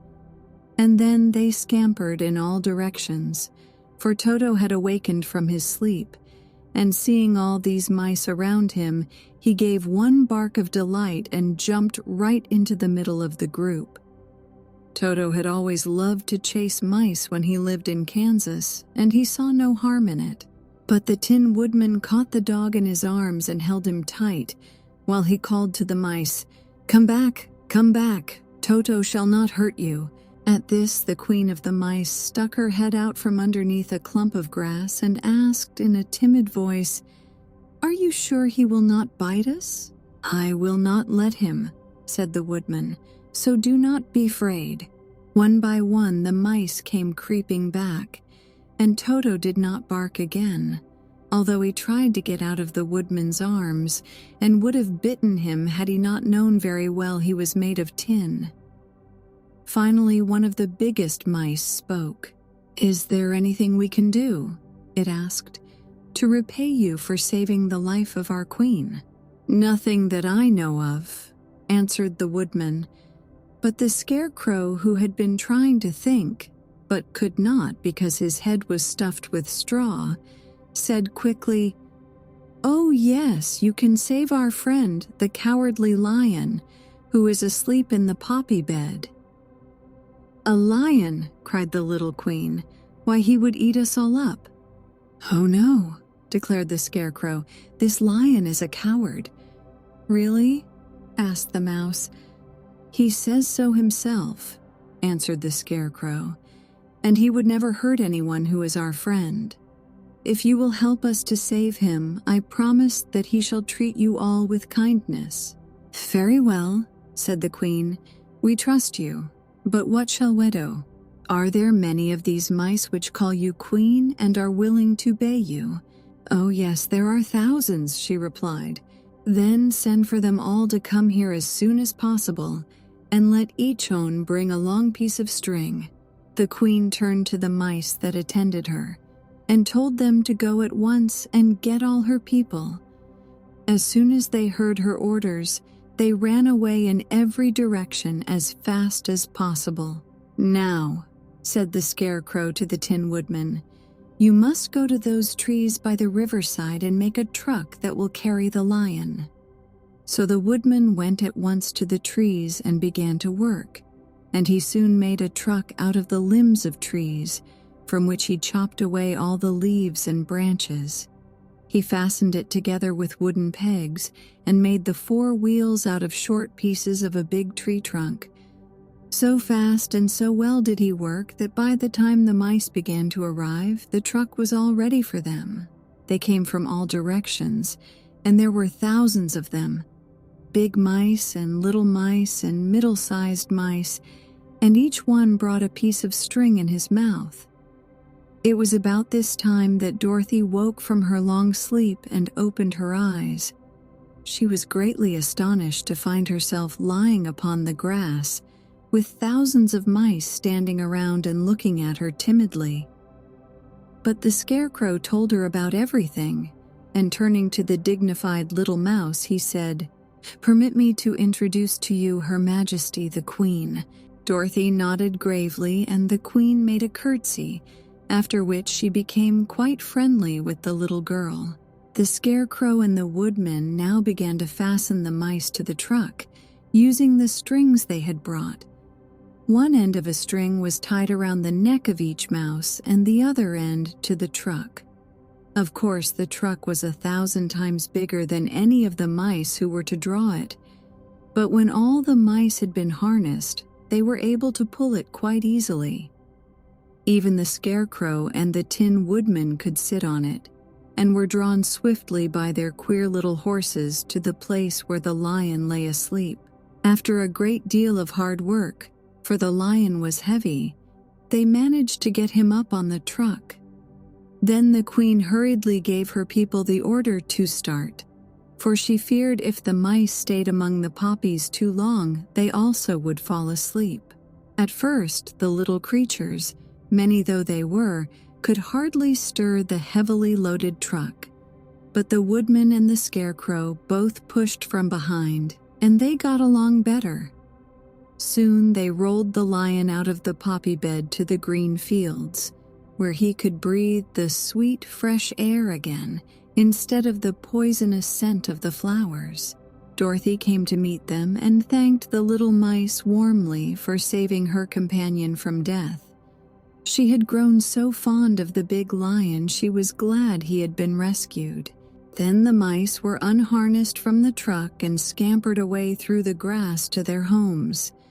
The queen of the mice was the last to leave. "If ever you need us again," she said, "come out into their field and call, and we shall hear you and come to your assistance. Goodbye." "Goodbye," they all answered, and away the queen ran, while Dorothy held Toto tightly lest he should run after her and frighten her. After this, they sat down beside the lion until he should awaken, and the scarecrow brought Dorothy some fruit from a tree nearby, which she ate for her dinner. Chapter 10. The Guardian of the Gate. It was some time before the cowardly lion awakened, for he had lain among the poppies a long while, breathing in their deadly fragrance. But when he did open his eyes and roll off the truck, he was very glad to find himself still alive. "I ran as fast as I could," he said, sitting down and yawning, "but the flowers were too strong for me. How did you get me out?" Then they told him of the field mice, and how they had generously saved him from death. And the cowardly lion laughed and said, "I have always thought myself very big and terrible, yet such little things as flowers came near to killing me, and such small animals as mice have saved my life. How strange it all is! But comrades, what shall we do now? We must journey on until we find the road of yellow brick again," said Dorothy, "and then we can keep on to the Emerald City."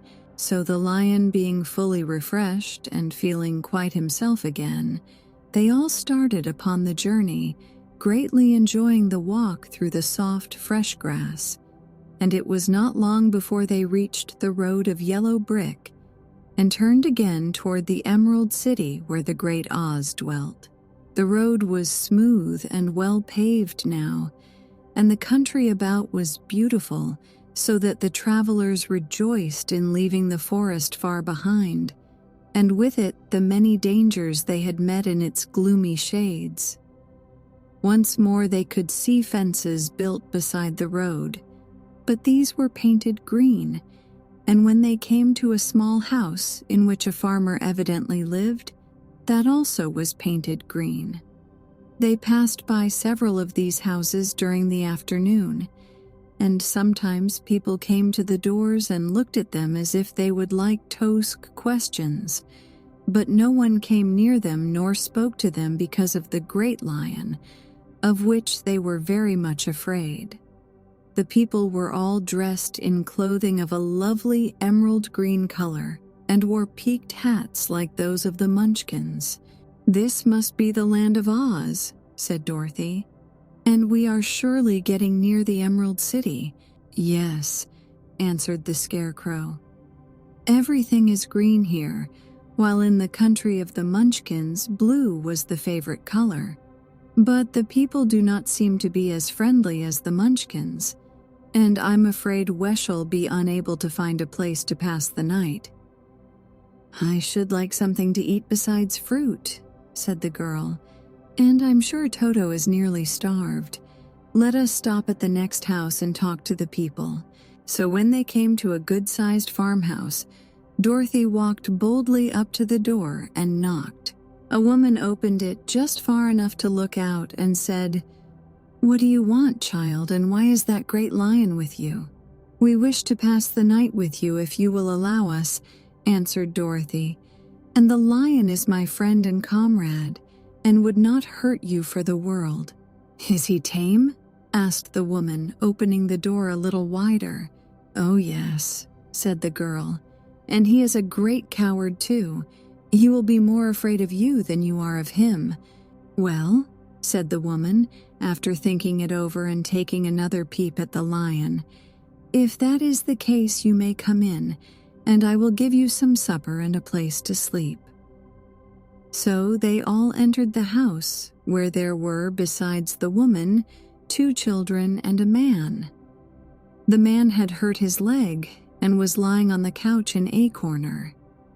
They seemed greatly surprised to see so strange a company, and while the woman was busy laying the table, the man asked, "Where are you all going?" "To the Emerald City," said Dorothy, "to see the Great Oz." "Oh, indeed," exclaimed the man. "Are you sure that Oz will see you?" "Why not?" she replied.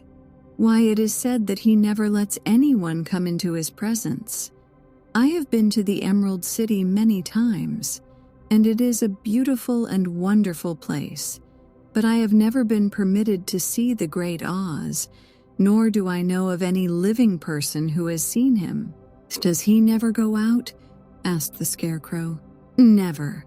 He sits day after day in the great throne room of his palace, and even those who wait upon him do not see him face to face."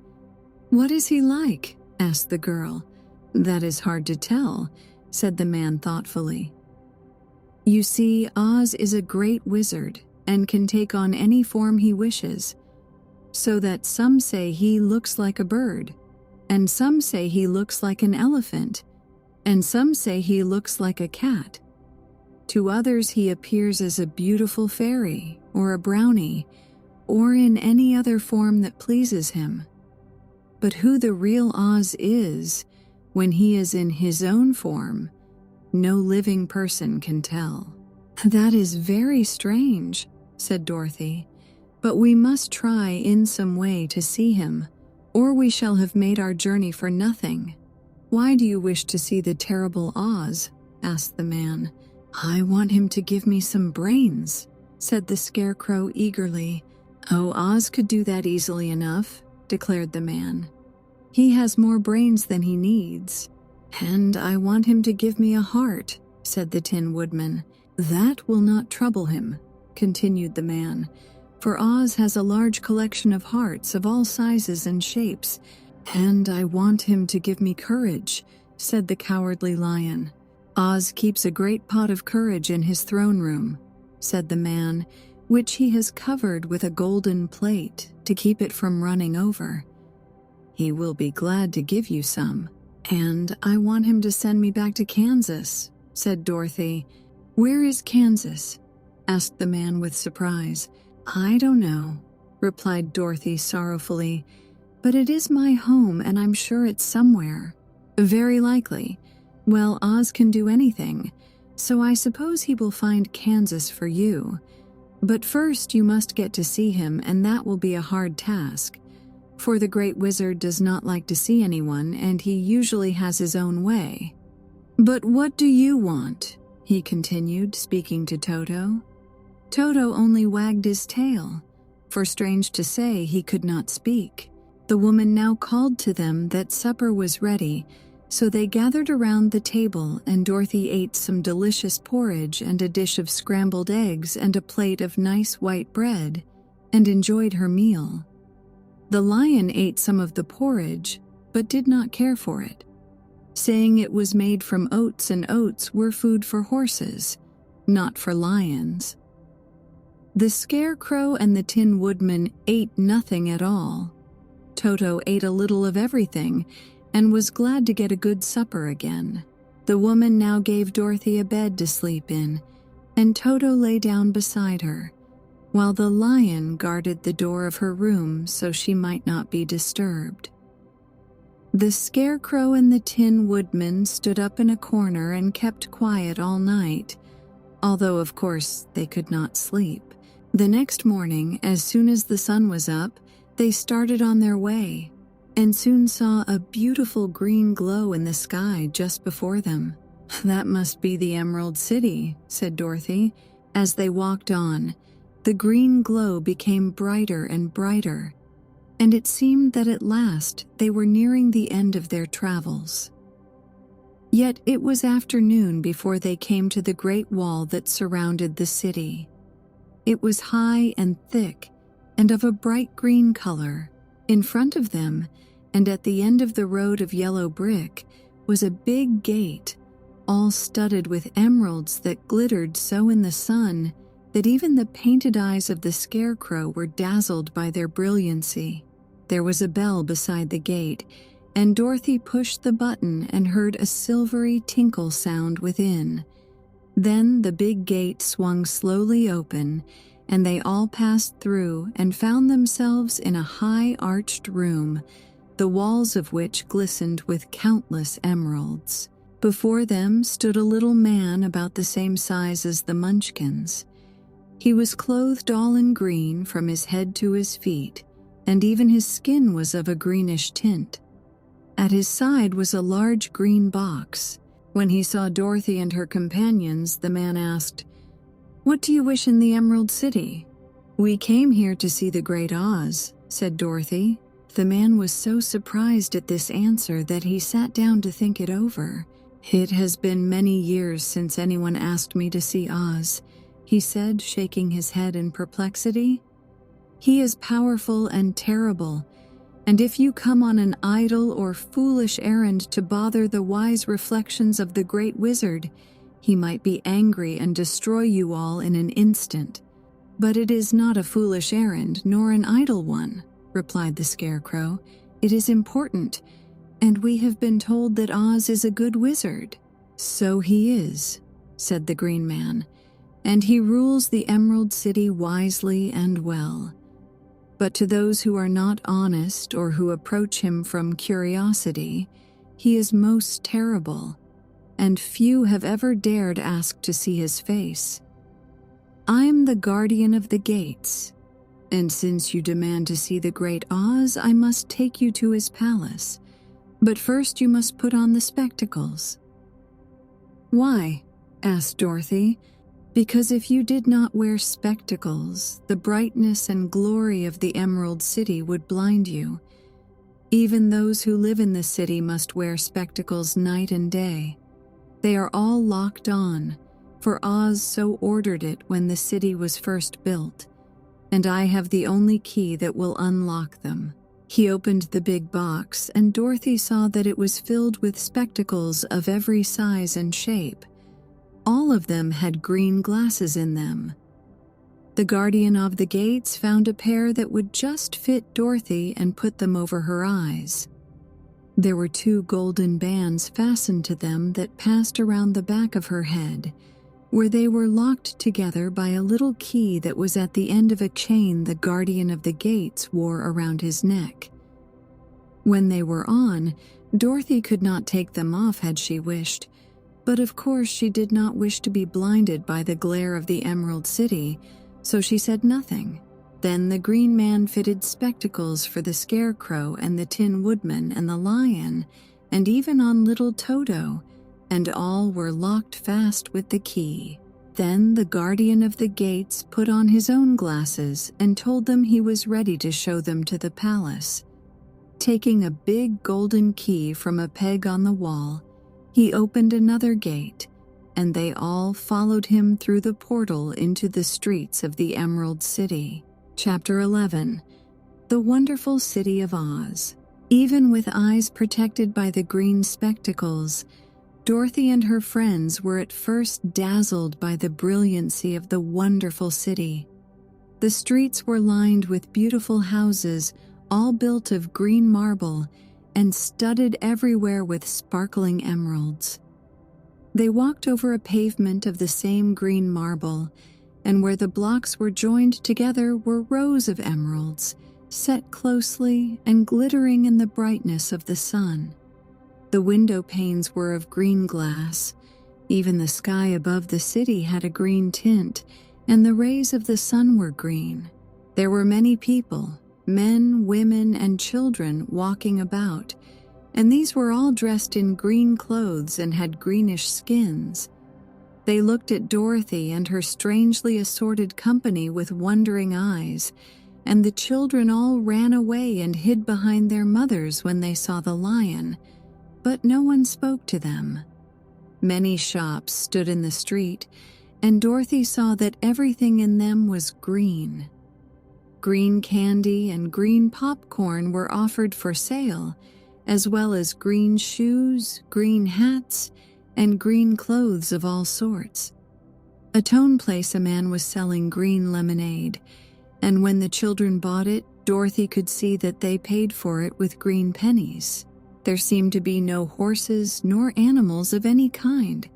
The men carried things around in little green carts, which they pushed before them. Everyone seemed happy and contented and prosperous. The guardian of the gates led them through the streets until they came to a big building, exactly in the middle of the city, which was the Palace of Oz, the Great Wizard. There was a soldier before the door, dressed in a green uniform and wearing a long green beard. "Here are strangers," said the guardian of the gates to him, "and they demand to see the Great Oz." "Step inside," answered the soldier, "and I will carry your message to him." So they passed through the palace gates and were led into a big room with a green carpet and lovely green furniture set with emeralds.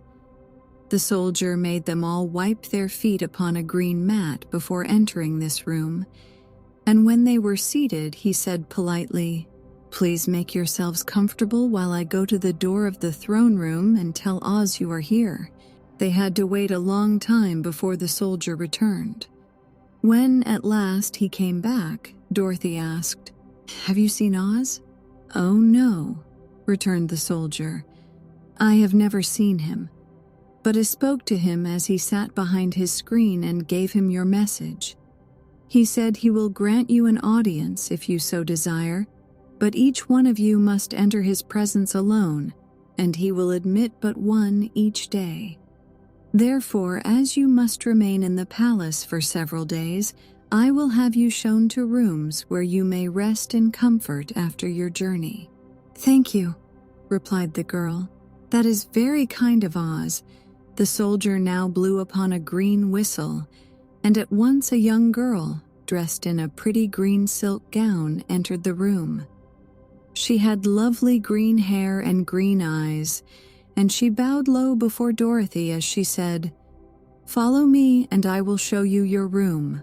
So Dorothy said goodbye to all her friends except Toto, and taking the dog in her arms, followed the green girl through 7 passages and up 3 flights of stairs until they came to a room at the front of the palace. It was the sweetest little room in the world, with a soft, comfortable bed that had sheets of green silk and a green velvet counterpane. There was a tiny fountain in the middle of the room that shot a spray of green perfume into the air, to fall back into a beautifully carved green marble basin. Beautiful green flowers stood in the windows, and there was a shelf with a row of little green books. When Dorothy had time to open these books, she found them full of queer green pictures that made her laugh. They were so funny. In a wardrobe were many green dresses made of silk and satin and velvet, and all of them fitted Dorothy exactly. "Make yourself perfectly at home," said the green girl, "and if you wish for anything, ring the bell. Oz will send for you tomorrow morning." She left Dorothy alone and went back to the others.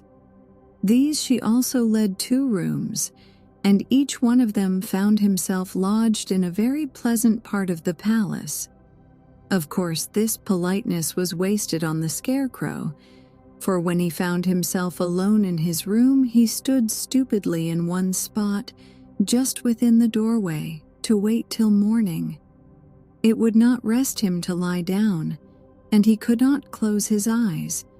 So he remained all night staring at a little spider which was weaving its web in a corner of the room, just as if it were not one of the most wonderful rooms in the world. The Tin Woodman lay down on his bed from force of habit, for he remembered when he was made of flesh. But not being able to sleep, he passed the night moving his joints up and down to make sure they kept in good working order. The lion would have preferred a bed of dried leaves in the forest and did not like being shut up in a room, but he had too much sense to let this worry him, so he sprang upon the bed and rolled himself up like a cat and purred himself asleep in a minute. The next morning, after breakfast, the Green Maiden came to fetch Dorothy, and she dressed her in one of the prettiest gowns, made of green brocaded satin. Dorothy put on a green silk apron and tied a green ribbon around Toto's neck, and they started for the throne room of the Great Oz. First, they came to a great hall in which were many ladies and gentlemen of the court, all dressed in rich costumes. These people had nothing to do but talk to each other, but they always came to wait outside the throne room every morning, although they were never permitted to see Oz. As Dorothy entered, they looked at her curiously, and one of them whispered, "Are you really going to look upon the face of Oz the Terrible?" "Of course," answered the girl, "if he will see me."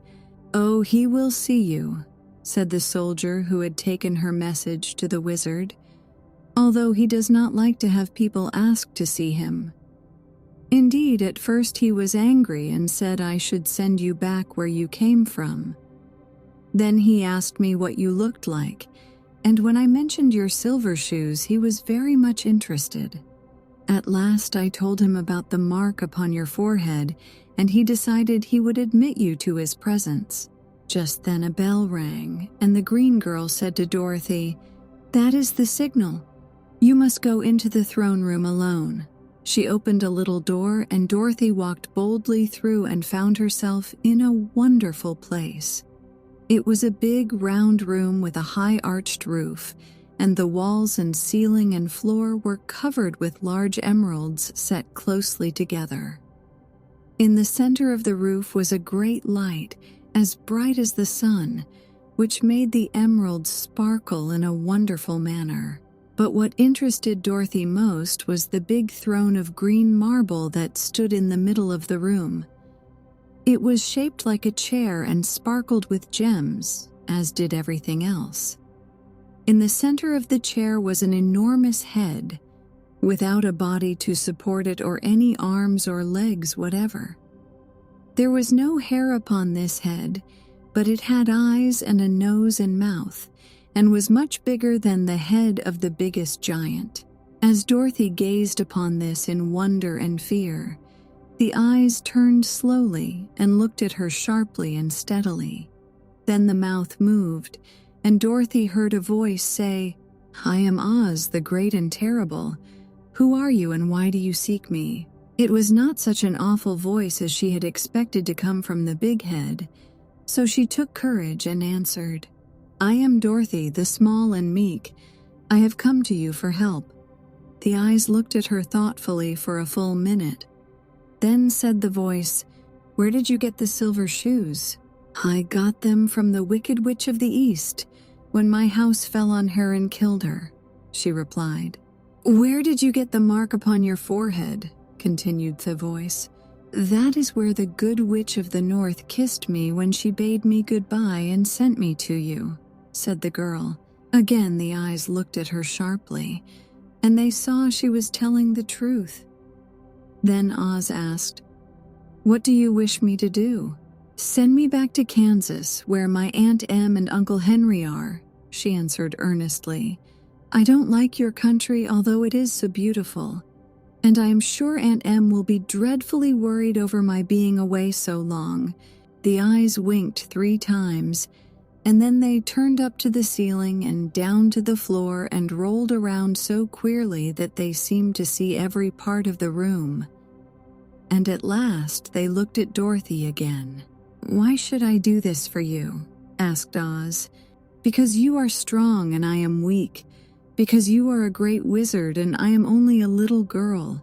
"But you were strong enough to kill the Wicked Witch of the East," said Oz. "That just happened," returned Dorothy simply. "I could not help it." "Well," said the head, "I will give you my answer. You have no right to expect me to send you back to Kansas unless you do something for me in return. In this country, everyone must pay for everything he gets. If you wish me to use my magic power to send you home again, you must do something for him first. Help me and I will help you." "What must I do?" asked the girl. "Kill the Wicked Witch of the West," answered Oz. "But I cannot," exclaimed Dorothy, greatly surprised. "You killed the Witch of the East and you wear the silver shoes, which bear a powerful charm. There is now but one wicked witch left in all this land, and when you can tell me she is dead, I will send you back to Kansas. But not before." The little girl began to weep. She was so much disappointed, and the eyes winked again and looked upon her anxiously, as if the great Oz felt that she could help him if she would.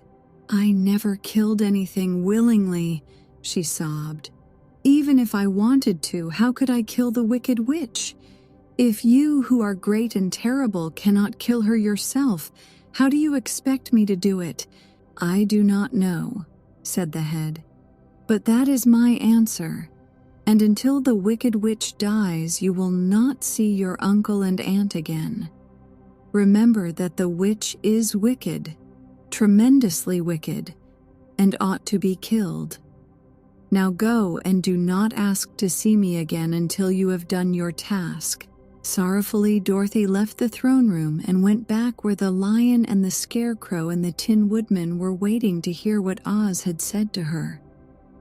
"There is no hope for me," she said sadly, "for Oz will not send me home until I have killed the Wicked Witch of the West, and that I can never do." Her friends were sorry, but could do nothing to help her. So Dorothy went to her own room and lay down on the bed and cried herself to sleep. The next morning, the soldier with the green whiskers came to the Scarecrow and said, "Come with me, for Oz has sent for you." So the Scarecrow followed him and was admitted into the great throne room, where he saw, sitting in the emerald throne, a most lovely lady. She was dressed in green silk gauze and wore upon her flowing green locks a crown of jewels. Growing from her shoulders were wings, gorgeous in color and so light that they fluttered if the slightest breath of air reached them. When the Scarecrow had bowed, as prettily as his straw stuffing would let him, before this beautiful creature, she looked upon him sweetly and said, "I am Oz, the great and terrible. Who are you and why do you seek me?"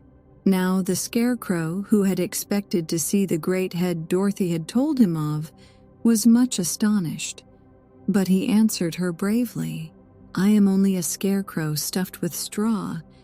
Therefore I have no brains, and I come to you praying that you will put brains in my head instead of straw, so that I may become as much a man as any other in your dominions." "Why should I do this for you?" asked the lady. "Because you are wise and powerful and no one else can help me," answered the Scarecrow.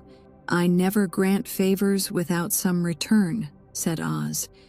"But this much I will promise.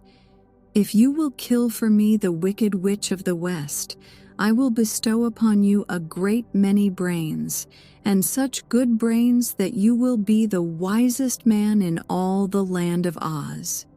"I thought you asked Dorothy to kill the witch," said the Scarecrow in surprise. "So I did. I don't care who kills her, but until she is dead, I will not grant your wish.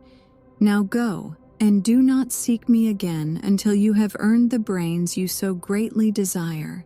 The Scarecrow went sorrowfully back to his friends and told them what Oz had said, and Dorothy was surprised to find that the great wizard was not a head, as she had seen him, but a lovely lady. "All the same," said the Scarecrow, "she needs a heart as much as the Tin Woodman." On the next morning, the soldier with the green whiskers came to the Tin Woodman and said, "Oz has sent for you. Follow me." So the Tin Woodman followed him and came to the great throne room.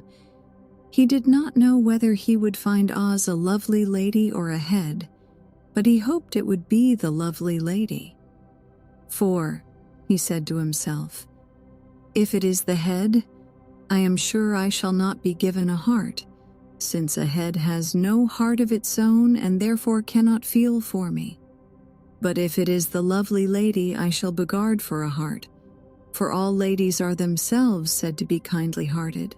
But when the woodman entered the great throne room, he saw neither the head nor the lady, for Oz had taken the shape of a most terrible beast.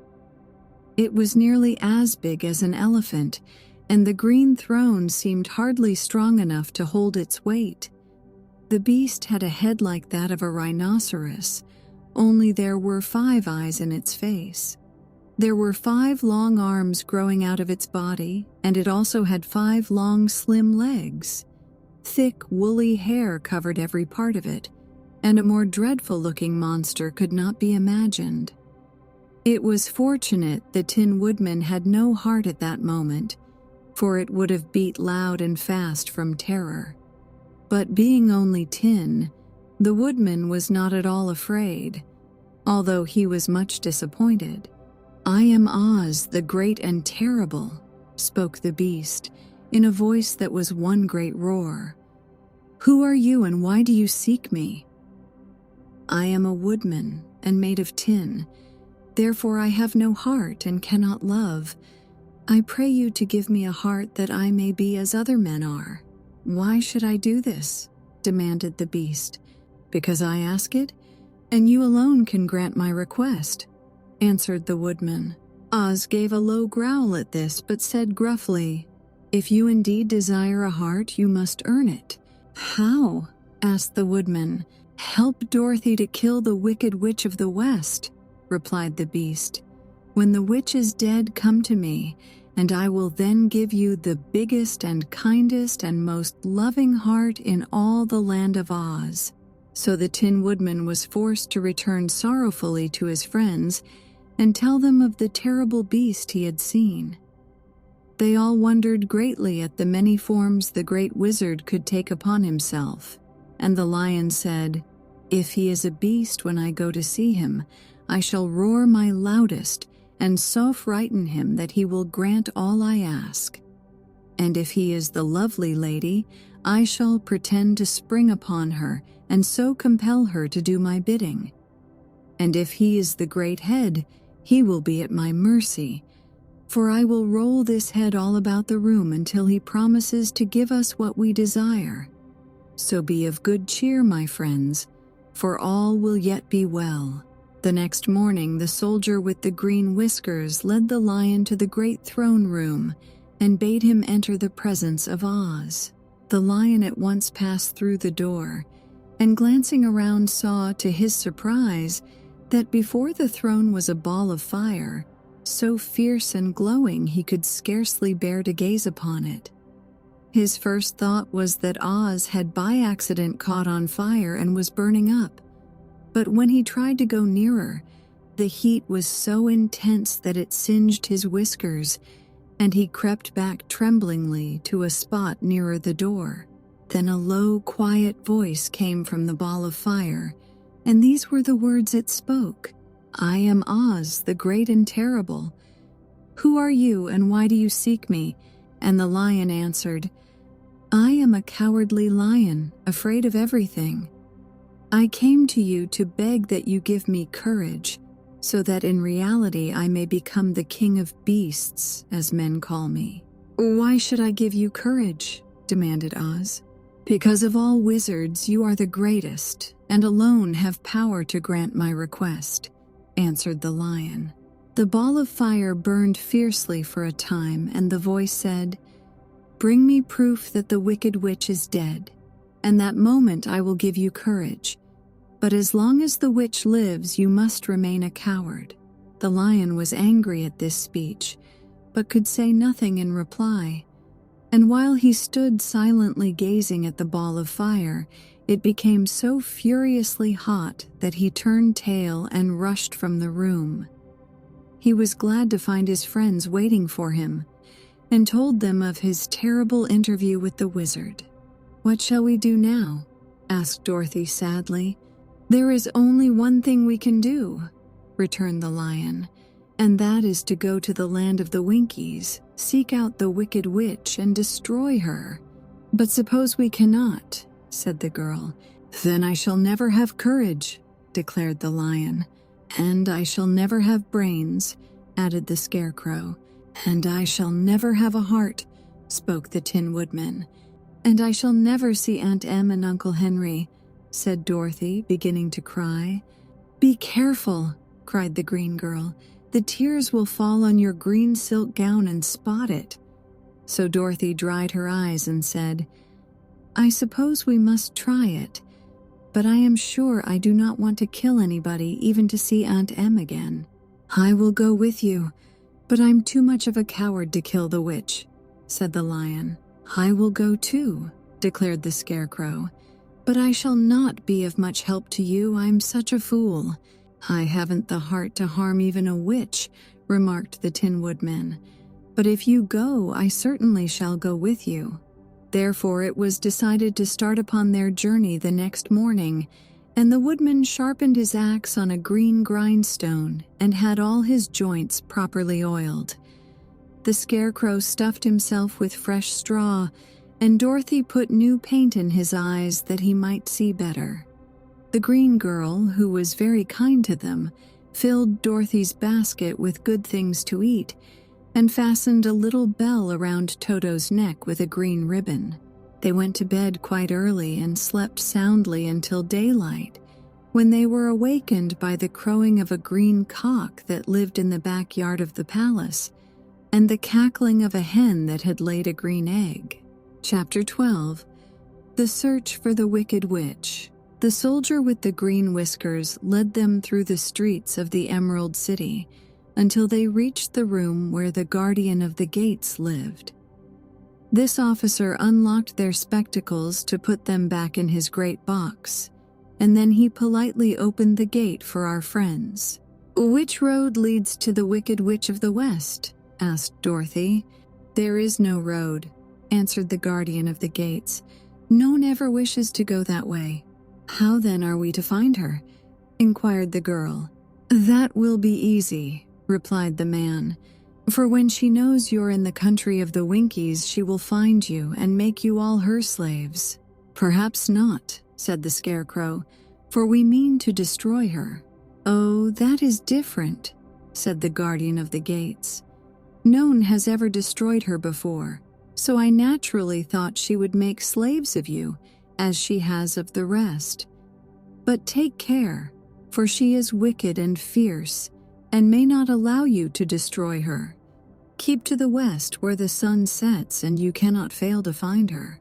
They thanked him and bade him goodbye, and turned toward the west, walking over fields of soft grass dotted here and there with daisies and buttercups.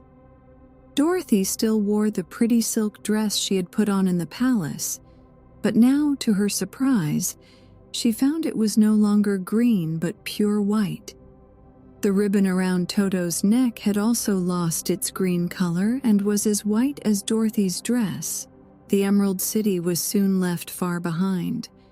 As they advanced, the ground became rougher and hillier, for there were no farms nor houses in this country of the West, and the ground was untilled.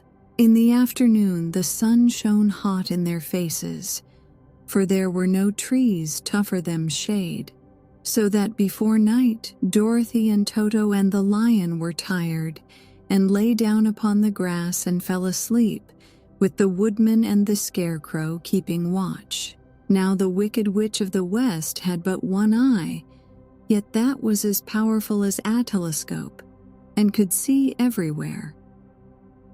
So, as she sat in the door of her castle, she happened to look around and saw Dorothy lying asleep, with her friends all about her. They were a long distance off, but the Wicked Witch was angry to find them in her country, so she blew upon a silver whistle that hung around her neck. At once there came running to her from all directions a pack of great wolves, They had long legs and fierce eyes and sharp teeth. "Go to those people," said the witch, "and tear them to pieces." "Are you not going to make them your slaves?" asked the leader of the wolves. "No," she answered. "One is of tin and one of straw. One is a girl and another a lion. None of them is fit to work, so you may tear them into small pieces." "Very well," said the wolf, and he dashed away at full speed, followed by the others. It was lucky the Scarecrow and the Woodman were wide awake and heard the wolves coming. "This is my fight," said the Woodman, "so get behind me and I will meet them as they come." He seized his axe, which he had made very sharp, and as the leader of the wolves came on, the Tin Woodman swung his arm and chopped the wolf's head from its body, so that it immediately died. As soon as he could raise his axe, another wolf came up, and he also fell under the sharp edge of the Tin Woodman's weapon. There were 40 wolves, and 40 times a wolf was killed, so that at last they all lay dead in a heap before the Woodman. Then he put down his axe and sat beside the Scarecrow, who said, "It was a good fight, friend." They waited until Dorothy awoke the next morning. The little girl was quite frightened when she saw the great pile of shaggy wolves, but the Tin Woodman told her all. She thanked him for saving them and sat down to breakfast, after which they started again upon their journey. Now this same morning the Wicked Witch came to the door of her castle and looked out with her one eye that could see far off. She saw all her wolves lying dead, and the strangers still traveling through her country. This made her angrier than before, and she blew her silver whistle twice. Straightway a great flock of wild crows came flying toward her, enough to darken the sky. And the Wicked Witch said to the King Crow, "Fly at once to the strangers, peck out their eyes and tear them to pieces." The wild crows flew in one great flock toward Dorothy and her companions. When the little girl saw them coming, she was afraid, but the Scarecrow said, "This is my battle, so lie down beside me and you will not be harmed." So they all lay upon the ground except the Scarecrow, and he stood up and stretched out his arms. And when the crows saw him, they were frightened, as these birds always are by scarecrows, and did not dare to come any nearer. But the King Crow said, "It is only a stuffed man, I will peck his eyes out." The King Crow flew at the Scarecrow, who caught it by the head and twisted its neck until it died. And then another crow flew at him, and the Scarecrow twisted its neck also. There were 40 crows, and 40 times the Scarecrow twisted a neck, until at last all were lying dead beside him. Then he called to his companions to rise, and again they went upon their journey. When the Wicked Witch looked out again and saw all her crows lying in a heap, she got into a terrible rage and blew 3 times upon her silver whistle. Forthwith there was heard a great buzzing in the air, and a swarm of black bees came flying toward her. "Go to the strangers and sting them to death," commanded the witch. And the bees turned and flew rapidly until they came to where Dorothy and her friends were walking. But the Woodman had seen them coming, and the Scarecrow had decided what to do. "Take out my straw and scatter it over the little girl and the dog and the lion," he said to the Woodman, "and the bees cannot sting them." This the Woodman did, and as Dorothy lay close beside the lion and held Toto in her arms, the straw covered them entirely. The bees came and found no one but the Woodman to sting, so they flew at him and broke off all their stings against the tin without hurting the Woodman at all. And as bees cannot live when their stings are broken, that was the end of the black bees, and they lay scattered thick about the Woodman like little heaps of fine coal. Then Dorothy and the lion got up, and the girl helped the Tin Woodman put the straw back into the Scarecrow again, until he was as good as ever. So they started upon their journey once more. The wicked witch was so angry when she saw her black bees in little heaps like fine coal that she stamped her foot and tore her hair and gnashed her teeth. And then she called a dozen of her slaves, who were the Winkies, and gave them sharp spears, telling them to go to the strangers and destroy them. The Winkies were not a brave people, but they had to do as they were told. So they marched away until they came near to Dorothy. Then the lion gave a great roar and sprang towards them, and the poor Winkies were so frightened that they ran back as fast as they could. When they returned to the castle, the wicked witch beat them well with a strap and sent them back to their work, after which she sat down to think what she should do next. She could not understand how all her plans to destroy these strangers had failed. But she was a powerful witch, as well as a wicked one, and she soon made up her mind how to act. There was in her cupboard a golden cap with a circle of diamonds and rubies running round it. This golden cap had a charm. Whoever owned it could call 3 times upon the winged monkeys, who would obey any order they were given. But no person could command these strange creatures more than 3 times. Twice already the wicked witch had used the charm of the cap. Once was when she'd made the Winkies her slaves and set herself to rule over their country. The winged monkeys had helped her do this. The second time was when she had fought against the great Oz himself and driven him out of the land of the West. The winged monkeys had also helped her in doing this.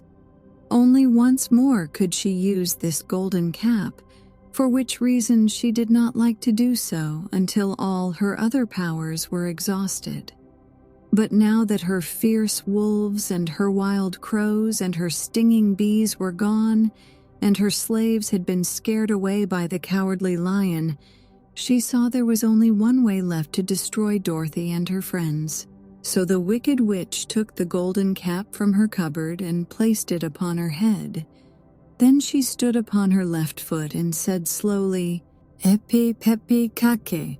Next she stood upon her right foot and said, "Hillo holo hello." After this she stood upon both feet and cried in a loud voice, "Sizzy zoozy zik."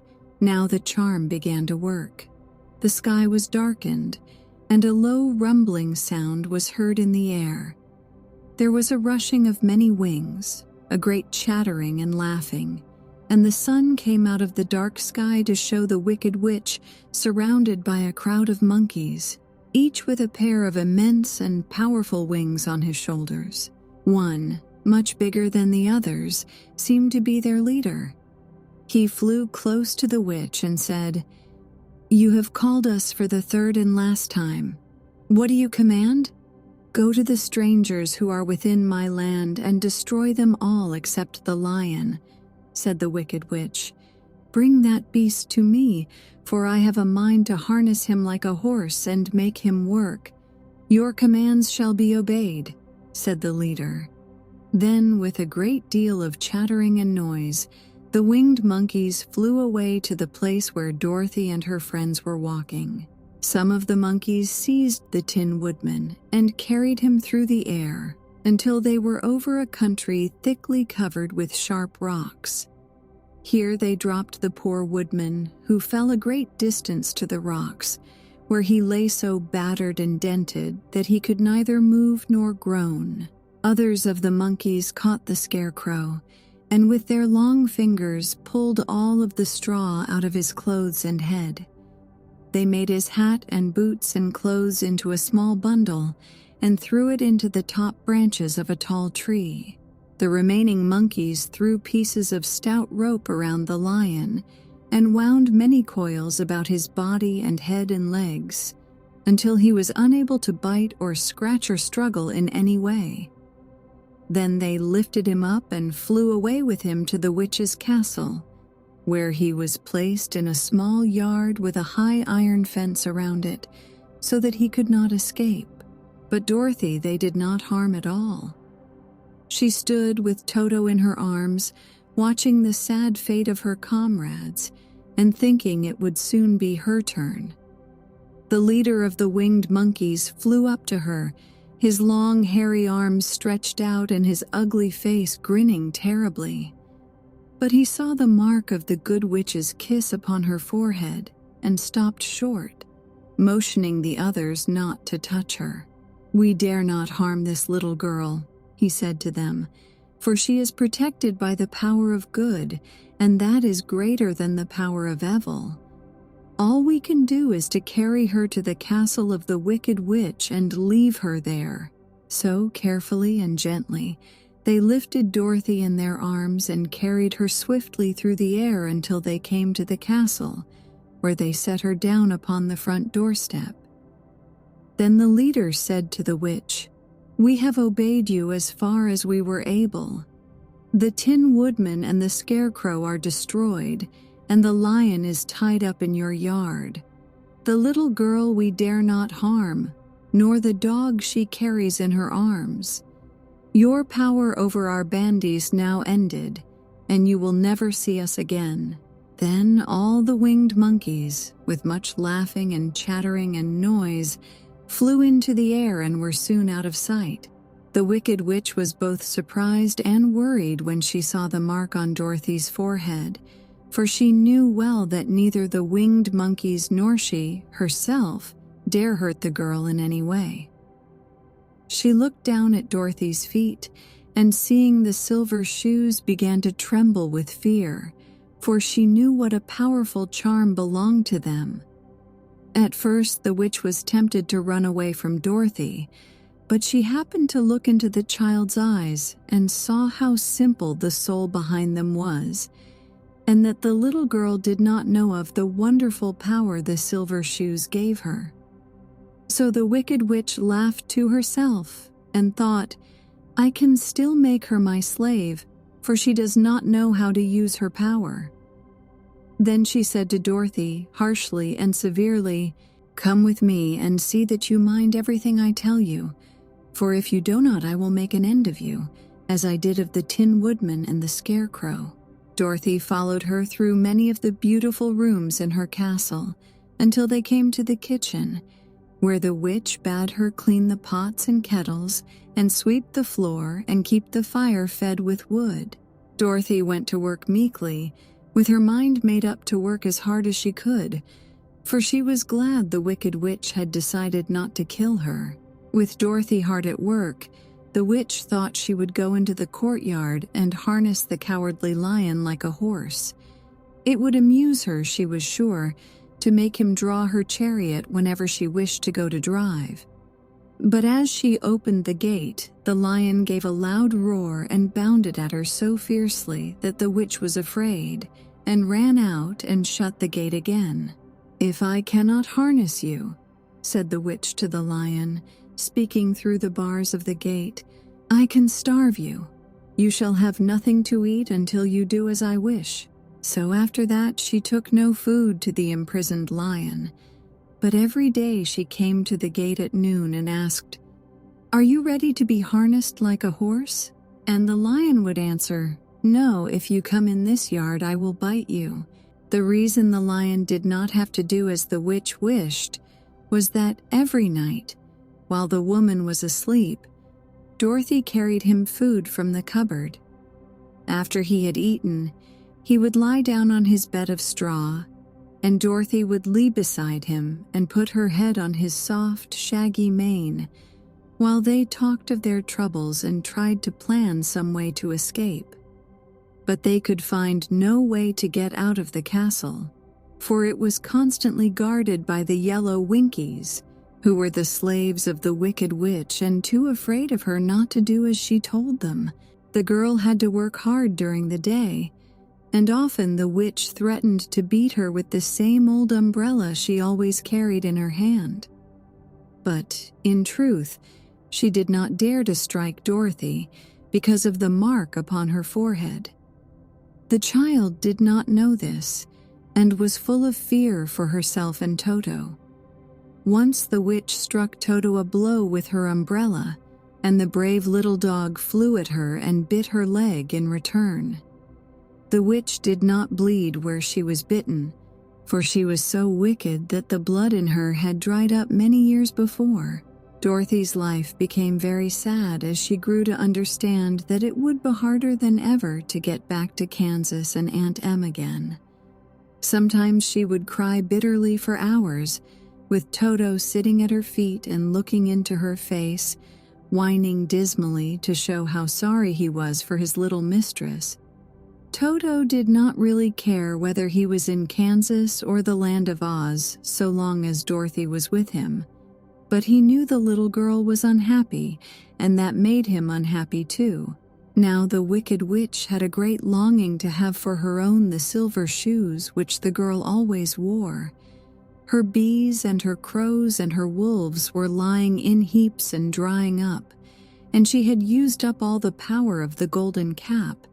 But if she could only get hold of the silver shoes, they would give her more power than all the other things she had lost. She watched Dorothy carefully to see if she ever took off her shoes, thinking she might steal them.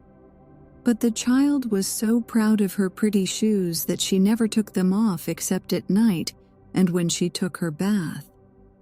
The witch was too much afraid of the dark to dare go in Dorothy's room at night to take the shoes, and her dread of water was greater than her fear of the dark, so she never came near when Dorothy was bathing.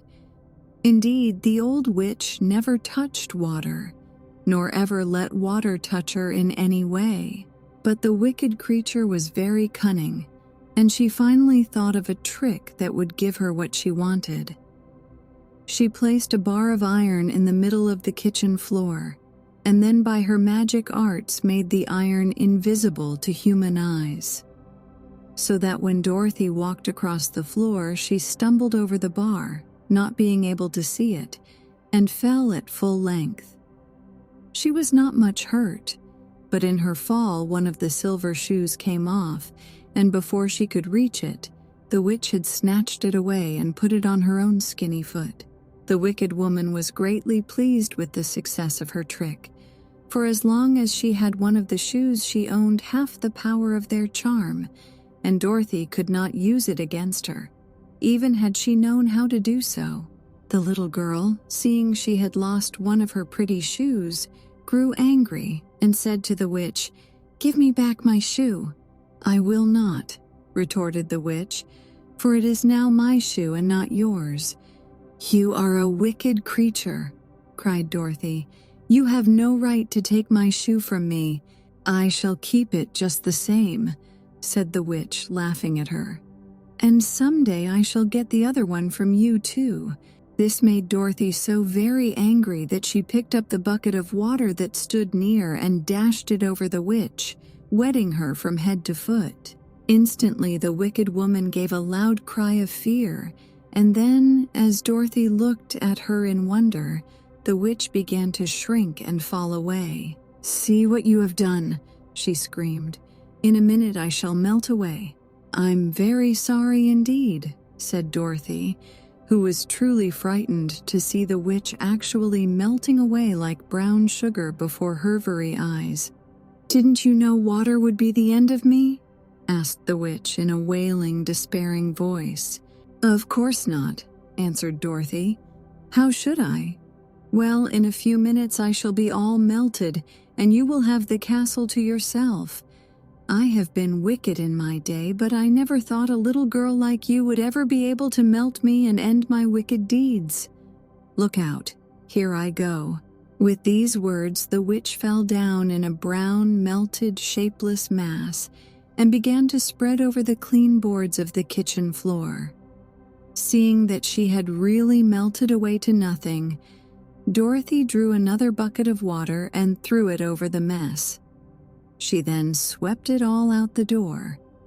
After picking out the silver shoe, which was all that was left of the old woman, she cleaned and dried it with a cloth and put it on her foot again. Then, being at last free to do as she chose, she ran out to the courtyard to tell the lion that the Wicked Witch of the West had come to an end, and that they were no longer prisoners in a strange land. Chapter 13. The Rescue. The Cowardly Lion was much pleased to hear that the Wicked Witch had been melted by a bucket of water, and Dorothy at once unlocked the gate of his prison and set him free. They went in together to the castle, where Dorothy's first act was to call all the Winkies together and tell them that they were no longer slaves. There was great rejoicing among the yellow Winkies, for they had been made to work hard during many years for the Wicked Witch, who had always treated them with great cruelty. They kept this day as a holiday, then and ever after, and spent the time in feasting and dancing. "If our friends, the Scarecrow and the Tin Woodman, were only with us," said the Lion, "I should be quite happy. Don't you suppose we could rescue them?" asked the girl anxiously. "We can try," answered the Lion. So they called the yellow Winkies and asked them if they would help to rescue their friends, and the Winkies said that they would be delighted to do all in their power for Dorothy, who had set them free from bondage. So she chose a number of the Winkies, who looked as if they knew the most, and they all started away.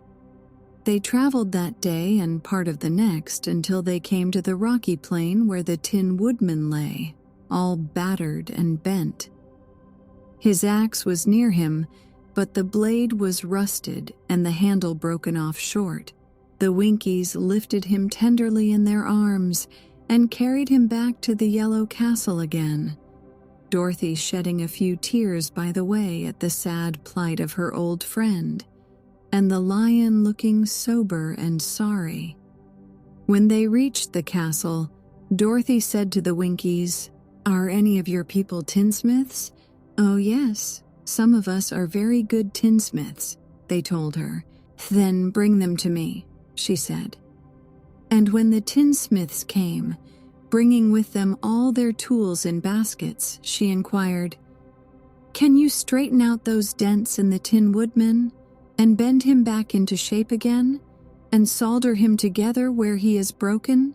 The tinsmiths looked the Woodman over carefully, and then answered that they thought they could mend him so he would be as good as ever. So they set to work in one of the big yellow rooms of the castle, and worked for 3 days and 4 nights, hammering and twisting and bending and soldering and polishing and pounding at the legs and body and head of the Tin Woodman, until at last he was straightened out into his old form, and his joints worked as well as ever. Tobe's sure there were several patches on him, but the tinsmiths did a good job, and as the Woodman was not a vain man, he did not mind the patches at all. When at last he walked into Dorothy's room and thanked her for rescuing him, he was so pleased that he wept tears of joy, and Dorothy had to wipe every tear carefully from his face with her apron so his joints would not be rusted. At the same time, her own tears fell thick and fast at the joy of meeting Harold Friend again, and these tears did not need to be wiped away. As for the Lion, he wiped his eyes so often with the tip of his tail that it became quite wet, and he was obliged to go out into the courtyard and hold it in the sun till it dried. "If we only had the Scarecrow with us again," said the Tin Woodman, when Dorothy had finished telling him everything that had happened, "you should be quite happy." "Oh, we must try to find him," said the girl, so she called the Winkies to help her, and they walked all that day and part of the next until they came to the tall tree in the branches of which the winged monkeys had tossed the Scarecrow's clothes. It was a very tall tree, and the trunk was so smooth that no one could climb it. But the Woodman said at once, "I'll chop it down and then we can get the Scarecrow's clothes." Now, while the tinsmiths had been at work mending the Woodman himself, another of the Winkies, who was a goldsmith, had made an axe handle of solid gold and fitted it to the Woodman's axe instead of the old broken handle. Others polished the blade until all the rust was removed and it glistened like burnished silver. As soon as he had spoken, the Tin Woodman began to chop, and in a short time the tree fell over with a crash, whereupon the Scarecrow's clothes fell out of the branches and rolled off on the ground. Dorothy picked them up and had the Winkies carry them back to the castle, where they were stuffed with nice, clean straw.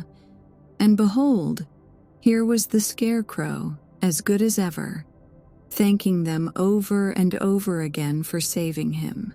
Now that they were reunited, Dorothy and her friends spent a few happy days at the Yellow Castle, where they found everything they needed to make them comfortable.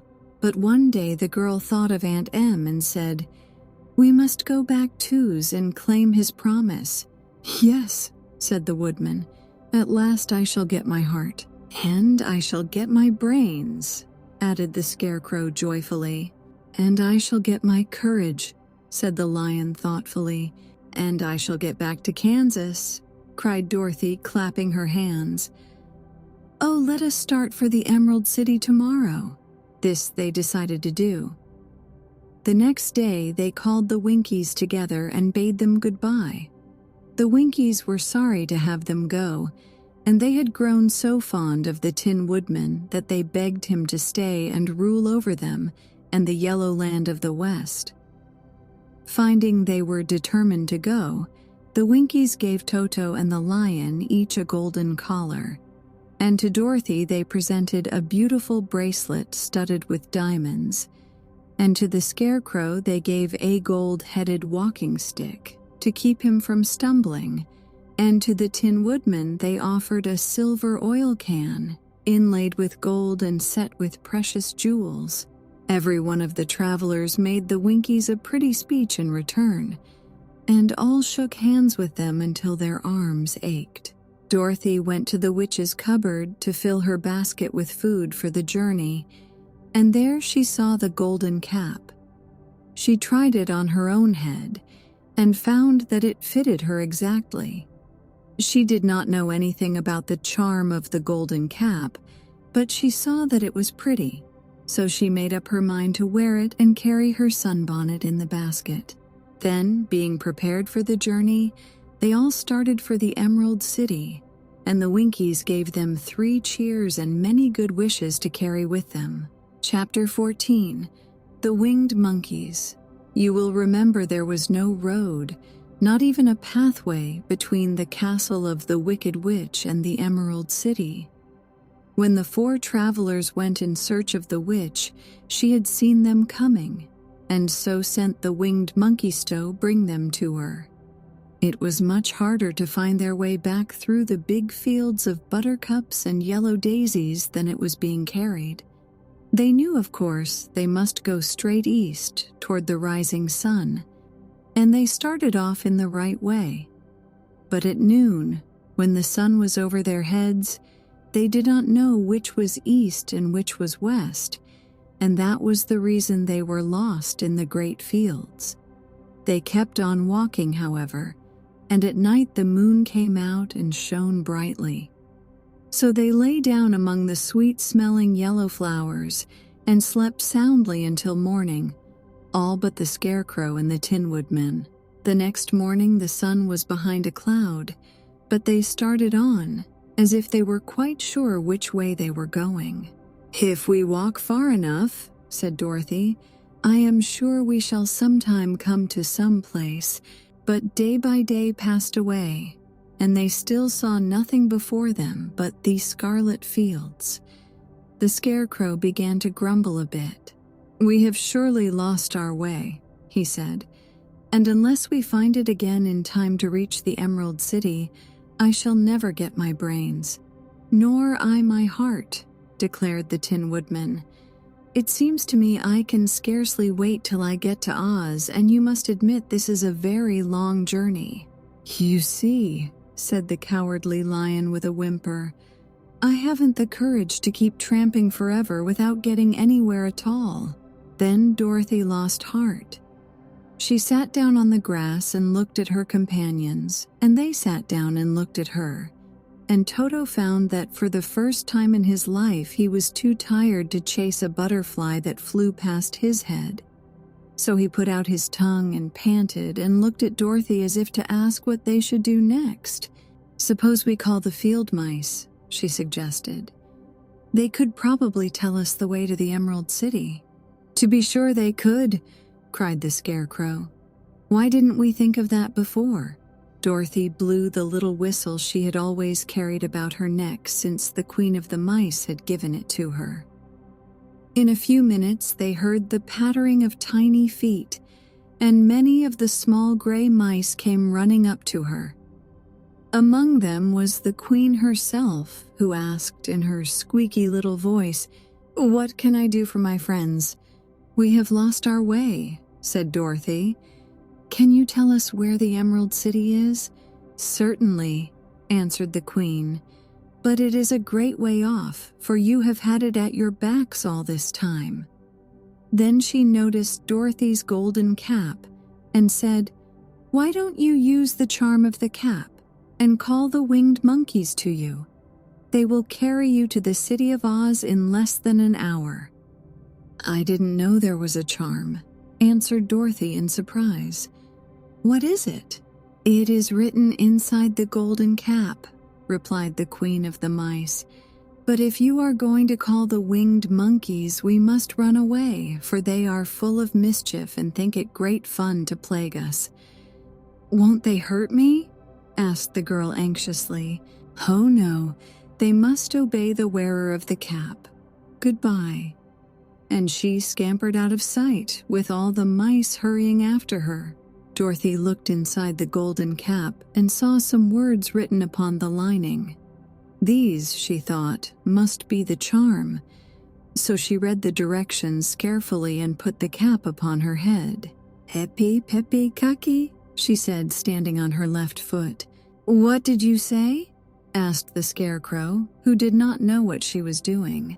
"Hello, holo, hello," Dorothy went on, standing this time on her right foot.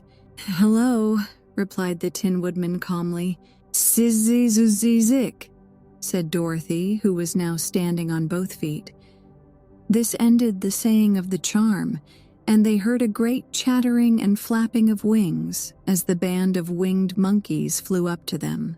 The king bowed low before Dorothy and asked, "What is your command?" "We wish to go to the Emerald City," said the child, "and we've lost our way." "We will carry you," replied the king, and no sooner had he spoken than two of the monkeys caught Dorothy in their arms and flew away with her. Others took the Scarecrow and the Woodman and the Lion, and one little monkey seized Toto and flew after them, although the dog tried hard to bite him. The Scarecrow and the Tin Woodman were rather frightened at first, for they remembered how badly the winged monkeys had treated them before. But they saw that no harm was intended, so they rode through the air quite cheerfully and had a fine time looking at the pretty gardens and woods far below them.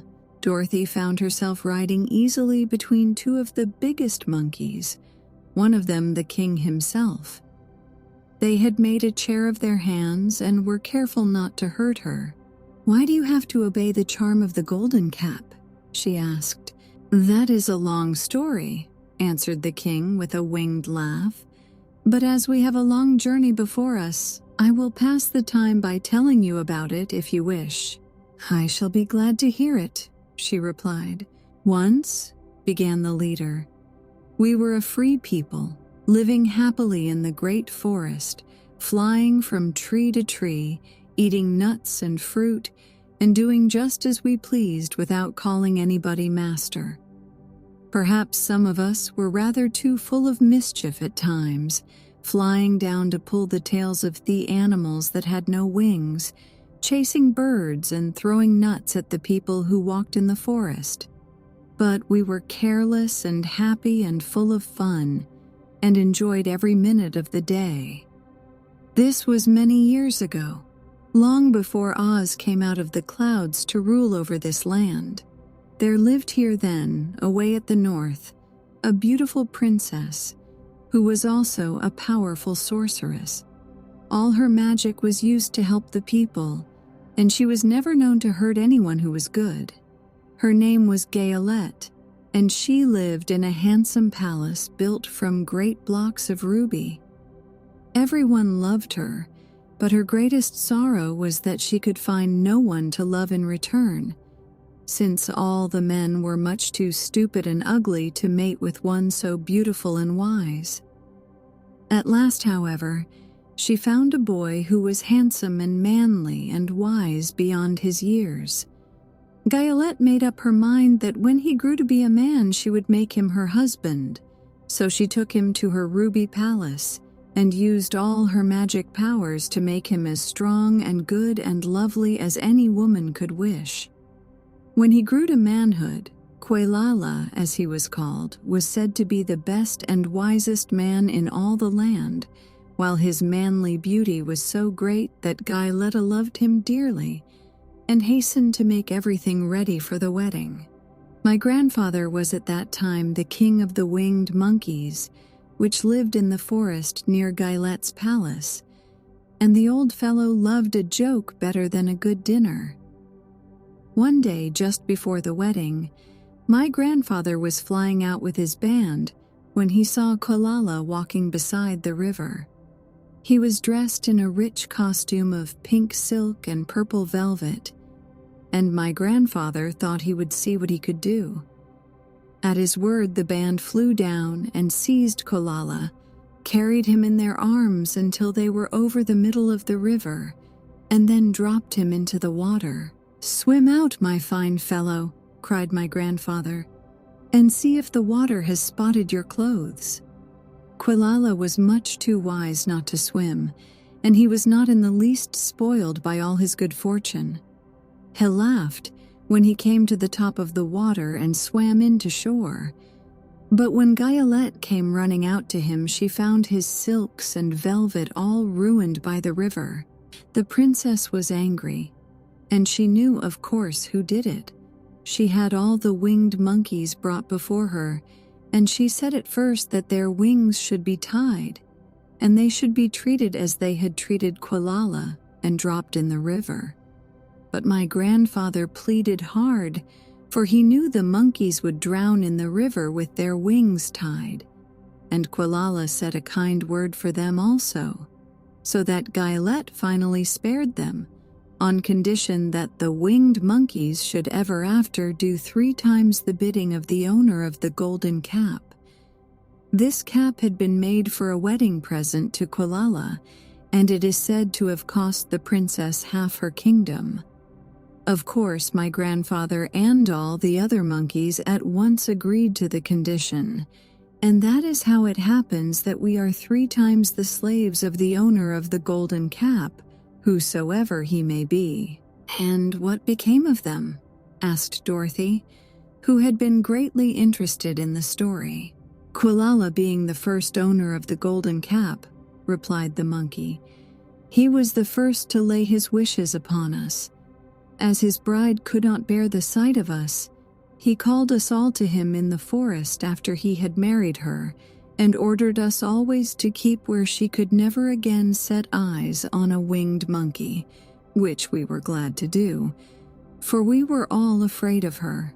This was all we ever had to do until the golden cap fell into the hands of the Wicked Witch of the West, who made us enslave the Winkies, and afterward drive Oz himself out of the land of the West. Now the golden cap is yours, and 3 times you have the right to lay your wishes upon us." As the Monkey King finished his story, Dorothy looked down and saw the green shining walls of the Emerald City before them. She wondered at the rapid flight of the monkeys, but was glad the journey was over. The strange creatures set travelers down carefully before the gate of the city. The king bowed low to Dorothy and then flew swiftly away, followed by all his band. "That was a good ride," said the little girl. "Yes, and a quick way out of our troubles," replied the lion. "How lucky it was you brought away that wonderful cap." Chapter 15, The Discovery of Oz the Terrible. The 4 travelers walked up to the great gate of Emerald City and rang the bell. After ringing several times, it was opened by the same guardian of the gates they had met before. "What? Are you back again?" he asked in surprise. "Do you not see us? answered the Scarecrow. "But I thought you had gone to visit the Wicked Witch of the West."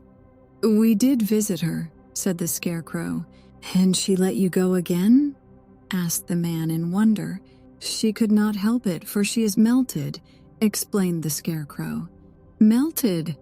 Well, that is good news indeed," said the man. "Who melted her?" "It was Dorothy," said the lion gravely. "Good gracious!" exclaimed the man, and he bowed very low indeed before her. Then he led them into his little room and locked the spectacles from the great box on all their eyes, just as he had done before. Afterward, they passed on through the gate into the Emerald City. When the people heard from the guardian of the gates that Dorothy had melted the Wicked Witch of the West, they all gathered around the travelers and followed them in a great crowd to the Palace of Oz. The soldier with the green whiskers was still on guard before the door, but let them in at once, and they were again met by the beautiful green girl, who showed each of them to their old rooms at once, so they might rest until the great Oz was ready to receive them.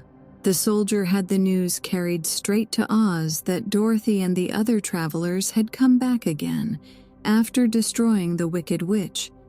But Oz made no reply. They thought the great wizard would send for them at once, but he did not. They had no word from him the next day, nor the next, nor the next. The waiting was tiresome and wearing, and at last they grew vexed that Oz should treat them in so poor a fashion, after sending them to undergo hardships and slavery. So the Scarecrow at last asked the green girl to take another message to Oz, saying if he did not let them in to see him at once, they would call the winged monkeys to help them and find out whether he kept his promises or not. When the wizard was given this message, he was so frightened that he sent word for them to come to the throne room at 4 minutes after 9 o'clock the next morning. He had once met the winged monkeys in the land of the West, and he did not wish to meet them again.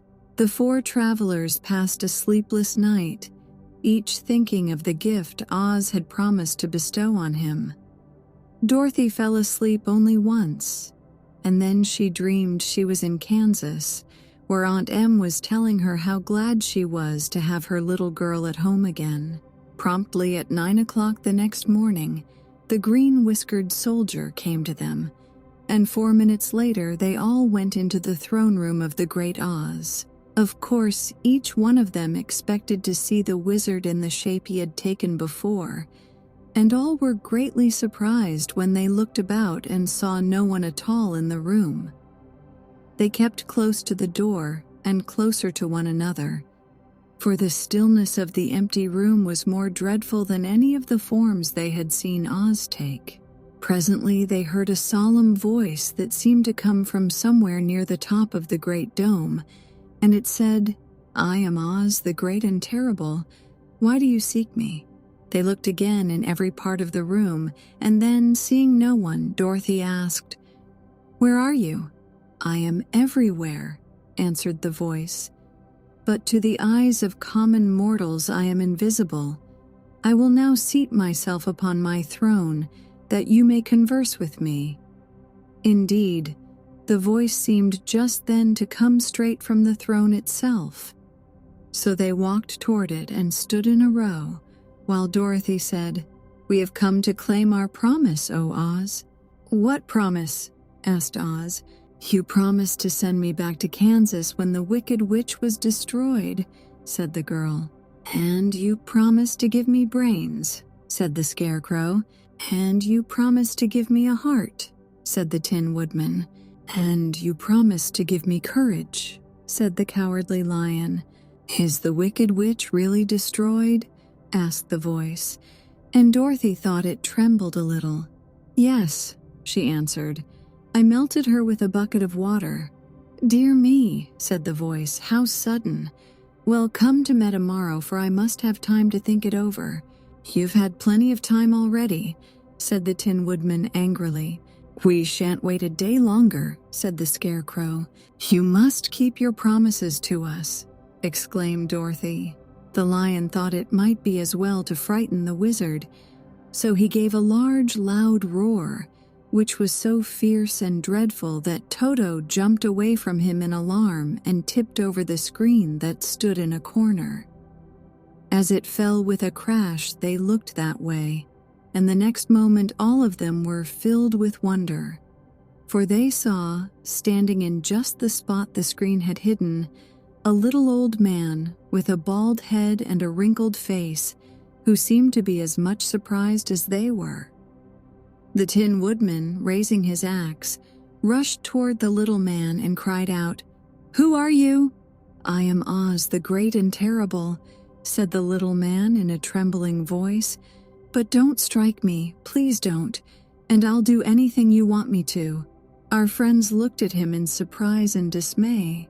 "I thought Oz was a great head," said Dorothy. "And I thought Oz was a lovely lady," said the Scarecrow. "And I thought Oz was a terrible beast," said the Tin Woodman. "And I thought Oz was a ball of fire," exclaimed the lion. "No, you are all wrong," said the little man meekly. "I have been making believe." "Making believe," cried Dorothy. "Are you not a great wizard?" "Hush, my dear," he said. "Don't speak so loud or you will be overheard, and I should be ruined. I'm supposed to be a great wizard." "And aren't you?" she asked. "Not a bit of it, my dear. I'm just a common man." "You're more than that," said the Scarecrow in a grieved tone. "You're a humbug." "Exactly so," declared the little man, rubbing his hands together as if it pleased him. "I am a humbug." "But this is terrible," said the Tin Woodman. "How shall I ever get my heart?" "Or I my courage?" asked the lion. "Or I my brains?" wailed the Scarecrow, wiping the tears from his eyes with his coat sleeve. "My dear friends," said Oz, "I pray you not to speak of these little things. Think of me and the terrible trouble I'm in at being found out." "Doesn't anyone else know you're a humbug?" asked Dorothy. "No one knows it but you four and myself," replied Oz. "I have fooled everyone so long that I thought I should never be found out. It was a great mistake my ever letting you into the throne room. Usually I will not see even my subjects, and so they believe I am something terrible." "But I don't understand," said Dorothy in bewilderment.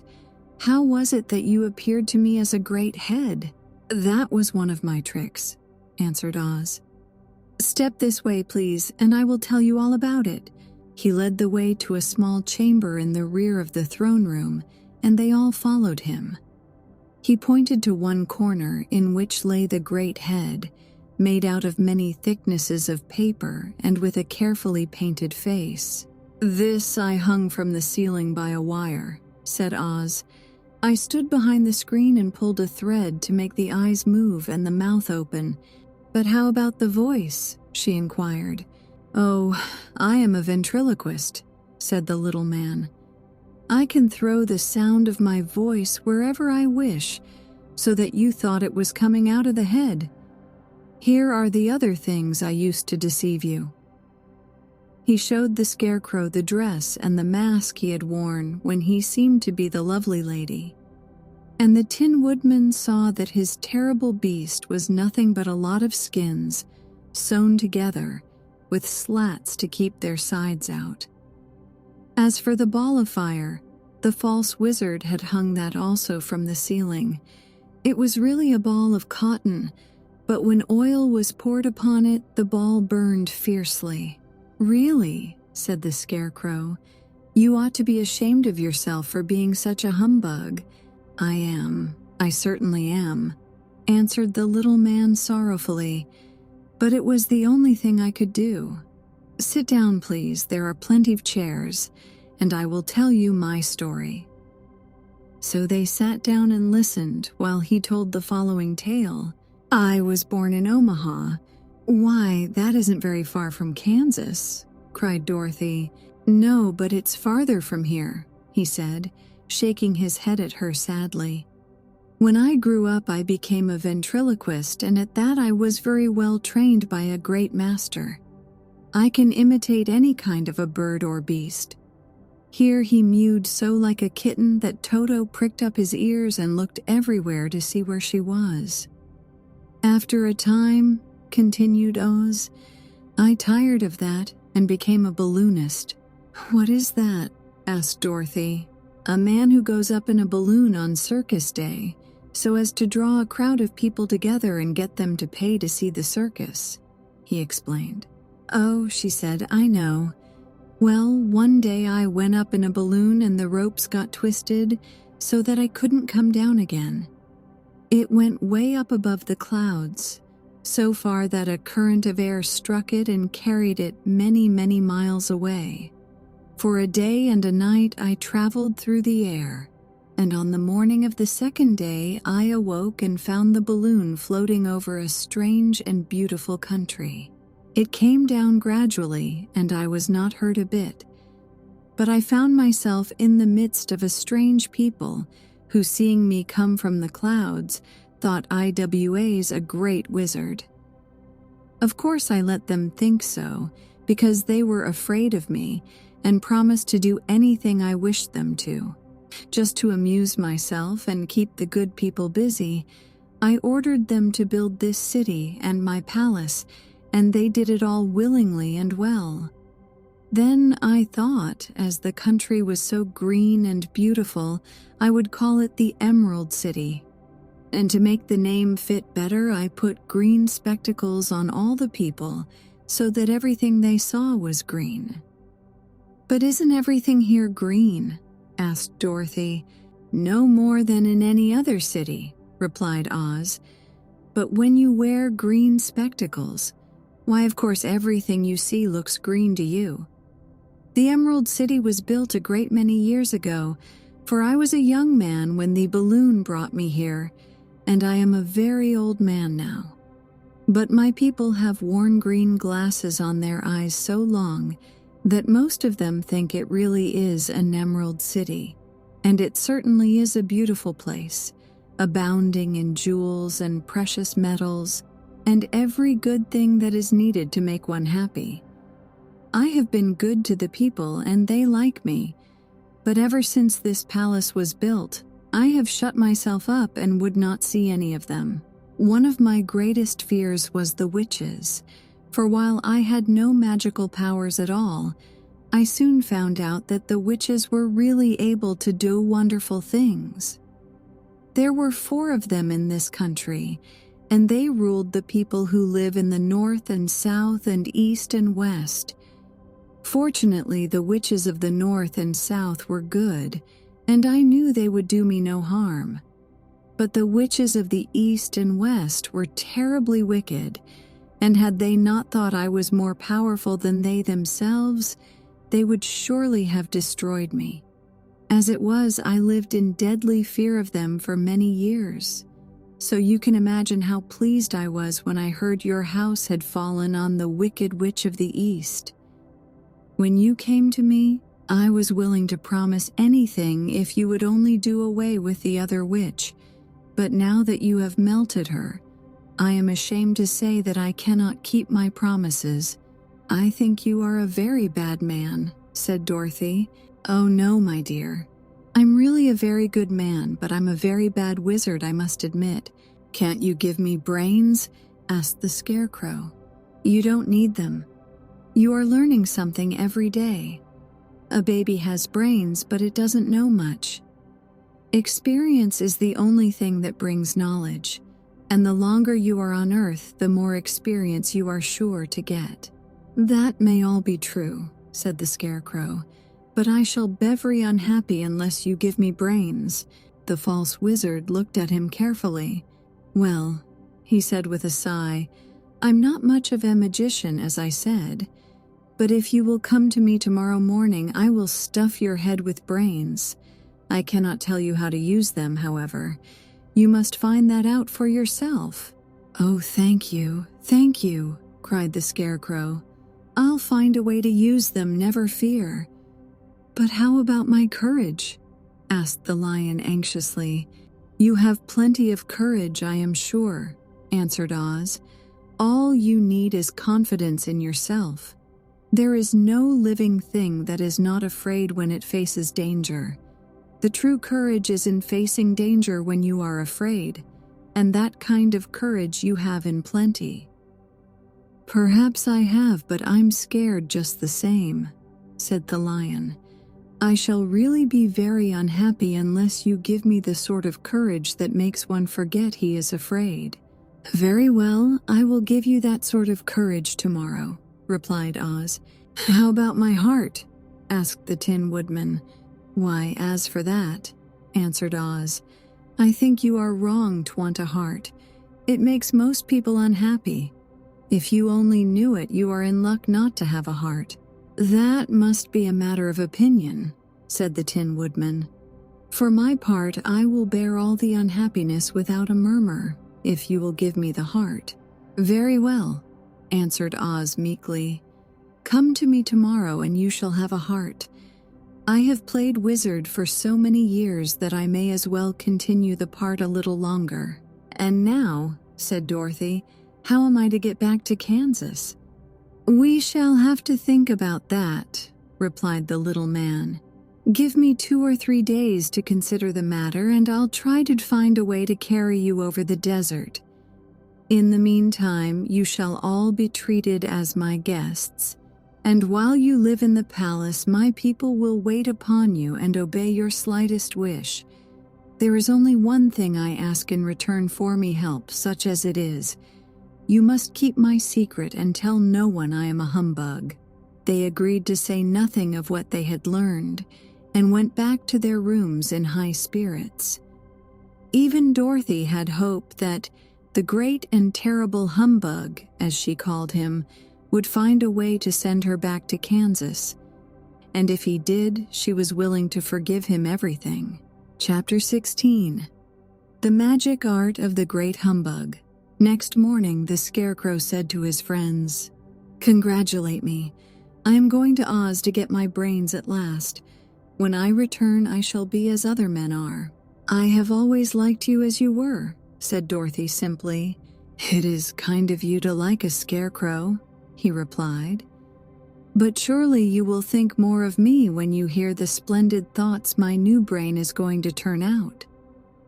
Then he said goodbye to them all in a cheerful voice and went to the throne room, where he rapped upon the door. "Come in," said Oz. The Scarecrow went in and found the little man sitting down by the window, engaged in deep thought. "I have come for my brains," remarked the Scarecrow a little uneasily. "Oh yes, sit down in that chair, please," replied Oz. "You must excuse me for taking your head off, but I shall have to do it in order to put your brains in their proper place." "That's all right," said the Scarecrow.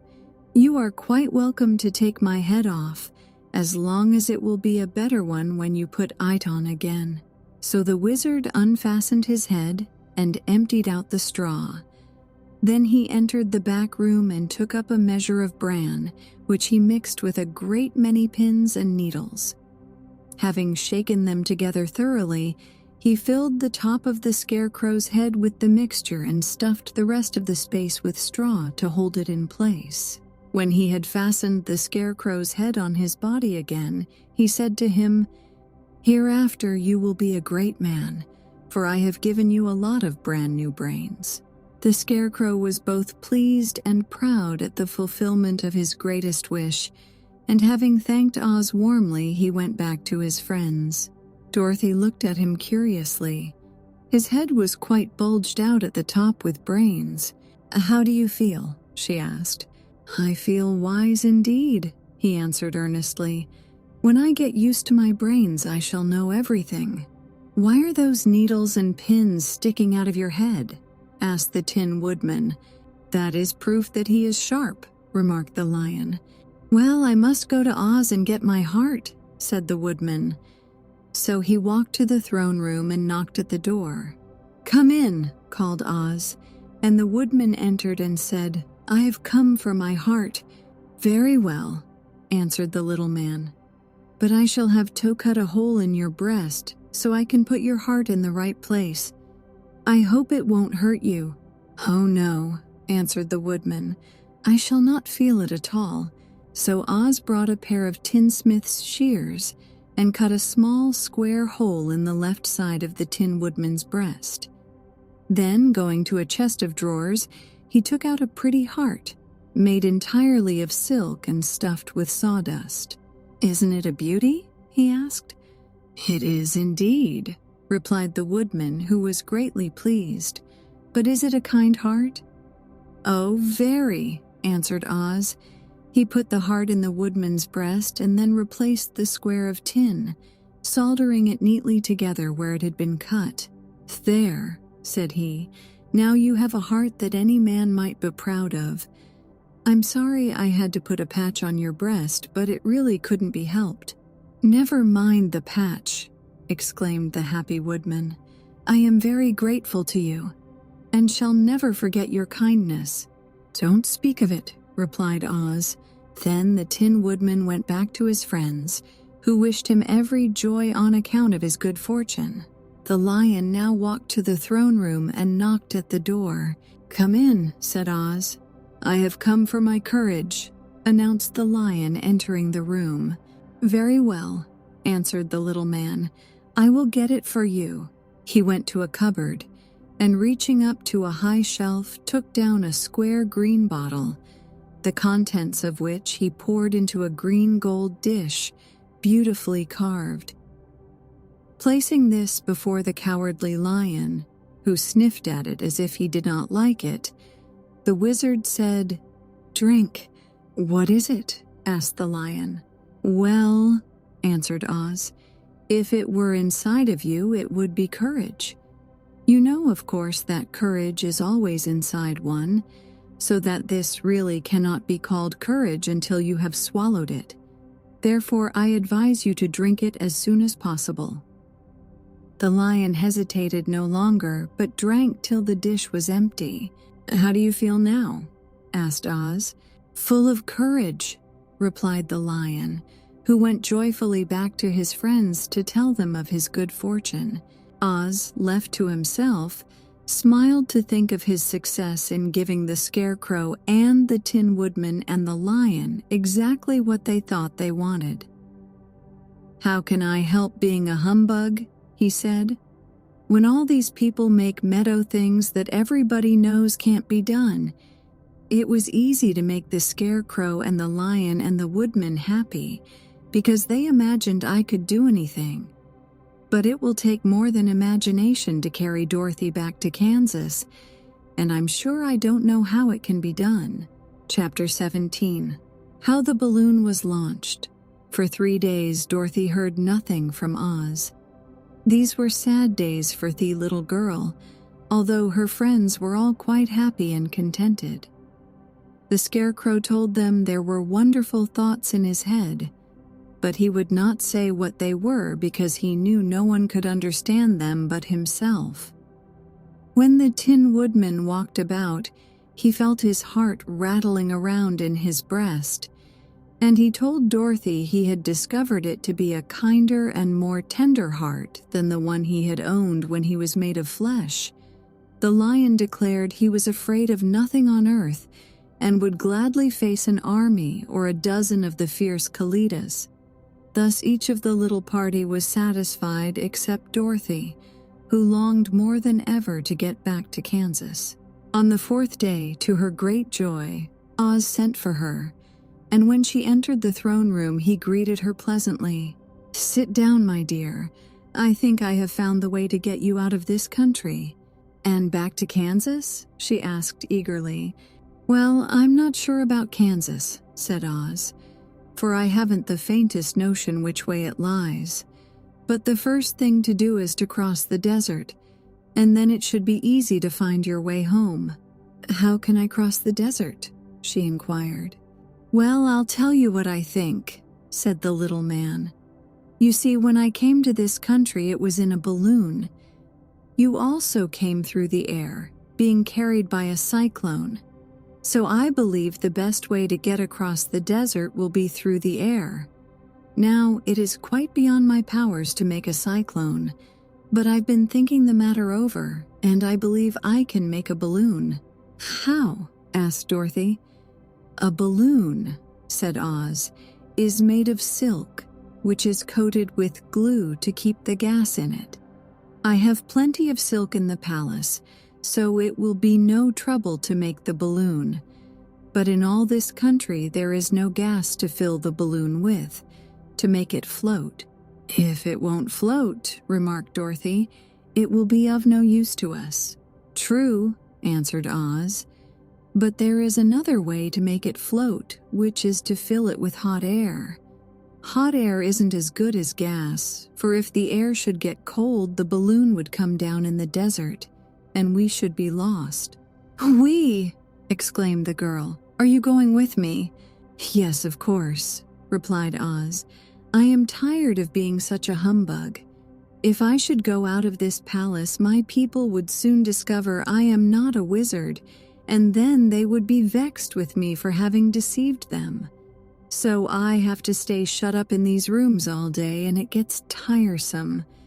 I'd much rather go back to Kansas with you and be in a circus again." "I shall be glad to have your company," said Dorothy. "Thank you," he answered. "Now, if you will help me sew the silk together, we will begin to work on our balloon." So Dorothy took a needle and thread, and as fast as Oz cut the strips of silk into proper shape, the girl sewed them neatly together. First, there was a strip of light green silk, then a strip of dark green, and then a strip of emerald green. For Oz had a fancy to make the balloon in different shades of the color about them. It took 3 days to sew all the strips together, but when it was finished, they had a big bag of green silk more than 20 feet long. Then Oz painted it on the inside with a coat of thin glue to make it airtight, after which he announced that the balloon was ready. "But we must have a basket to ride in," he said. So he sent the soldier with the green whiskers for a big clothes basket, which he fastened with many ropes to the bottom of the balloon. When it was all ready, Oz sent word to his people that he was going to make a visit to a great brother wizard who lived in the clouds. The news spread rapidly throughout the city, and everyone came to see the wonderful sight. Oz ordered the balloon carried out in front of the palace, and the people gazed upon it with much curiosity. The Tin Woodman had chopped a big pile of wood, and now he made a fire of it, and Oz held the bottom of the balloon over the fire so that the hot air that arose from it would be caught in the silken bag. Gradually, the balloon swelled out and rose into the air, until finally the basket just touched the ground. Then Oz got into the basket and said to all the people in a loud voice, "I am now going away to make a visit. While I am gone, the Scarecrow will rule over you. I command you to obey him as you would me." The balloon was by this time tugging hard at the rope that held it to the ground, for the air within it was hot, and this made it so much lighter in weight than the air without, that it pulled hard to rise into the sky. "Come, Dorothy," cried the wizard. "Hurry up or the balloon will fly away." "I can't find Toto anywhere," replied Dorothy, who did not wish to leave her little dog behind. Toto had run into the crowd to bark at a kitten, and Dorothy at last found him. She picked him up and ran towards the balloon. She was within a few steps of it, and Oz was holding out his hands to help her into the basket, when crack went the ropes, and the balloon rose into the air without her. "Come back," she screamed. "I want to go too." "I can't come back, my dear," called Oz from the basket. "Goodbye, goodbye," shouted everyone, and all eyes were turned upward to where the wizard was riding in the basket, rising every moment farther and farther into the sky. And that was the last any of them ever saw of Oz, the wonderful wizard. Though he may have reached Omaha safely and be there now, for all we know. But the people remembered him lovingly and said to one another, "Oz was always our friend." When he was here, he built for us this beautiful emerald city, and now he is gone, he has left the wise Scarecrow to rule over us. Still, for many days they grieved over the loss of the wonderful wizard and would not be comforted. Chapter 18. Away to the south. Dorothy wept bitterly at the passing of her hope to get home to Kansas again, but when she thought it all over, she was glad she had not gone up in a balloon, and she also felt sorry at losing Oz, and so did her companions. The Tin Woodman came to her and said, "Truly I should be ungrateful if I failed to mourn for the man who gave me my lovely heart. I should like to cry a little because Oz is gone, if you will kindly wipe away my tears so that I shall not rust." "With pleasure," she answered, and brought a towel at once. Then the Tin Woodman wept for several minutes, and she watched the tears carefully and wiped them away with the towel. When he had finished, he thanked her kindly and oiled himself thoroughly with his jeweled oil can to guard against mishap. The Scarecrow was now the ruler of the Emerald City, and although he was not a wizard, the people were proud of him. "For," they said, "there is not another city in all the world that is ruled by a stuffed man." And so far as they knew, they were quite right. The morning after the balloon had gone up with Oz, the four travelers met in the throne room and talked matters over. The Scarecrow sat in the big throne, and the others stood respectfully before him. "We are not so unlucky," said the new ruler, "for this palace and the Emerald City belong to us, and we can do just as we please. When I remember that a short time ago I was up on a pole in a farmer's cornfield, and that now I am the ruler of this beautiful city, I am quite satisfied with my lot." "I also," said the Tin Woodman, "am well pleased with my new heart, and really that was the only thing I wished in all the world. For my part, I am content in knowing I am as brave as any beast that ever lived, if not braver," said the lion modestly. "If Dorothy would only be contented to live in the Emerald City," continued the Scarecrow, "we might all be happy together. But I don't want to live here," cried Dorothy. "I want to go to Kansas and live with Aunt Em and Uncle Henry." "Well then, what can be done?" inquired the Woodman. The Scarecrow decided to think, and he thought so hard that the pins and needles began to stick out of his brains. Finally he said, "Why not call the winged monkeys and ask them to carry you over the desert?" "I never thought of that," said Dorothy joyfully. "It's just the thing. I'll go at once for the golden cap." When she brought it into the throne room, she spoke the magic words, and soon the band of winged monkeys flew in through the open window and stood beside her. "This is the second time you have called us," said the Monkey King, bowing before the little girl. "What do you wish?" "I want you to fly with me to Kansas," said Dorothy. But the Monkey King shook his head. "That cannot be done," he said. "We belong to this country alone and cannot leave it. There has never been a winged monkey in Kansas yet, and I suppose there never will be, for they don't belong there. We shall be glad to serve you in any way in our power, but we cannot cross the desert. Goodbye." And with another bow, the Monkey King spread his wings and flew away through the window, followed by all his band. Dorothy was ready to cry with disappointment. "I have wasted the charm of the golden cap to no purpose," she said, "for the winged monkeys cannot help me." "It is certainly too bad," said the tender-hearted Woodman. The Scarecrow was thinking again, and his head bulged out so horribly that Dorothy feared it would burst. "Let us call in the soldier with the green whiskers," he said, "and ask his advice." So the soldier was summoned and entered the throne room timidly, for while Oz was alive, he never was allowed to come farther than the door. "This little girl," said the Scarecrow to the soldier, "wishes to cross the desert. How can she do so?" "I cannot tell," answered the soldier, "for nobody has ever crossed the desert unless it is Oz himself. "Is there no one who can help me?" asked Dorothy earnestly. "Glinda might," he suggested. "Who is Glinda?" inquired the Scarecrow. "The Witch of the South. She is the most powerful of all the witches and rules over the Quadlings. Besides, her castle stands on the edge of the desert, so she may know a way to cross it." "Glinda is a good witch, isn't she?" asked the child. "The Quadlings think she is good," said the soldier, "and she's kind to everyone. I have heard that Glinda is a beautiful woman who knows how to keep young in spite of the many years she has lived." "How can I get to her castle?" asked Dorothy. "The road is straight to the south," he answered. "But it is said to be full of dangers to travelers.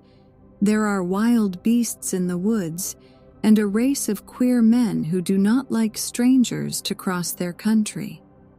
For this reason, none of the Quadlings ever come to the Emerald City." The soldier then left them, and the Scarecrow said, "It seems, in spite of dangers, that the best thing Dorothy can do is to travel to the land of the South and ask Glinda to help her. For of course, if Dorothy stays here, she will never get back to Kansas." "You must have been thinking again," remarked the Tin Woodman. "I have," said the Scarecrow. "I shall go with Dorothy," declared the Lion, "for I am tired of your city and long for the woods and the country again. I am really a wild beast, you know. Besides, Dorothy will need someone to protect her." "That is true," agreed the Woodman. "My axe may be of service to her, so I also will go with her to the land of the South." "When shall we start?" asked the Scarecrow. "Are you going?" they asked in surprise. "Certainly. If it wasn't for Dorothy, I should never have had brains. She lifted me from the pole in the cornfield and brought me to the Emerald City. So my good luck is all due to her, and I shall never leave her until she starts back to Kansas for good and all." "Thank you," said Dorothy gratefully. "You are all very kind to me, but I should like to start as soon as possible." "We shall go tomorrow morning," returned the Scarecrow. "So now let us all get ready, for it will be a long journey." Chapter 19. Attacked by the Fighting Trees. The next morning, Dorothy kissed the pretty green girl goodbye, and they all shook hands with the soldier with the green whiskers, who had walked with them as far as the gate. When the guardian of the gate saw them again, he wondered greatly that they could leave the beautiful city to get into new trouble. But he at once unlocked their spectacles, which he put back into the green box, and gave them many good wishes to carry with them. "You are now our ruler," he said to the Scarecrow, "so you must come back to us as soon as possible." "I certainly shall if I am able," the Scarecrow replied, "but I must help Dorothy to get home first." As Dorothy bade the good-natured guardian a last farewell, she said, "I have been very kindly treated in your lovely city, and everyone has been good to me. I cannot tell you how grateful I am." "Don't try, my dear," he answered. "We should like to keep you with us, but if it is your wish to return to Kansas, I hope you will find a way." He then opened the gate of the outer wall, and they walked forth and started upon their journey. The sun shone brightly as our friends turned their faces toward the land of the South. They were all in the best of spirits and laughed and chatted together. Dorothy was once more filled with the hope of getting home, and the Scarecrow and the Tin Woodman were glad to be of use to her. As for the Lion, he sniffed the fresh air with delight and whisked his tail from side to side in pure joy at being in the country again, while Toto ran around them and chased the moths and butterflies, barking merrily all the time.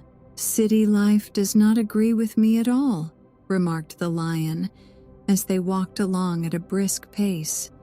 "I have lost much flesh since I lived there, and now I am anxious for a chance to show the other beasts how courageous I have grown." They now turned and took a last look at the Emerald City. All they could see was a mass of towers and steeples behind the green walls, and high up above everything the spires and dome of the Palace of Oz. Oz was not such a bad wizard after all, said the Tin Woodman. Ash felt his heart rattling around in his breast. He knew how to give me brains, and very good brains too, said the Scarecrow. If Oz had taken a dose of the same courage he gave me, added the Lion, he would have been a brave man. Dorothy said nothing. Oz had not kept the promise he made her, but he had done his best, so she forgave him. As he said, he was a good man, even if he was a bad wizard. The first day's journey was through the green fields and bright flowers that stretched about the Emerald City on every side. They slept that night on the grass, with nothing but the stars over them, and they rested very well indeed. In the morning they traveled on until they came to a thick wood. There was no way of going around it, for it seemed to extend to the right and left as far as they could see. And besides, they did not dare change the direction of their journey for fear of getting lost. So they looked for the place where it would be easiest to get into the forest. The Scarecrow, who was in the lead, finally discovered a big tree with such wide-spreading branches that there was room for the party to pass underneath. So he walked forward to the tree, but just as he came under the first branches, they bent down and twined around him, and the next minute he was raised from the ground and flung headlong among his fellow travelers. This did not hurt the Scarecrow, but it surprised him, and he looked rather dizzy when Dorothy picked him up. "Here is another space between the trees," called the Lion. "Let me try it first," said the Scarecrow, "for it doesn't hurt me to get thrown about." He walked up to another tree as he spoke, but its branches immediately seized him and tossed him back again. "This is strange," exclaimed Dorothy. "What shall we do? The trees seem to have made up their minds to fight us and stop our journey," remarked the Lion. "I believe I will try it myself," said the Woodman, and shouldering his axe, he marched up to the first tree that had handled the Scarecrow surlily. When a big branch bent down to seize him, the Woodman chopped at it so fiercely that he cut it in two.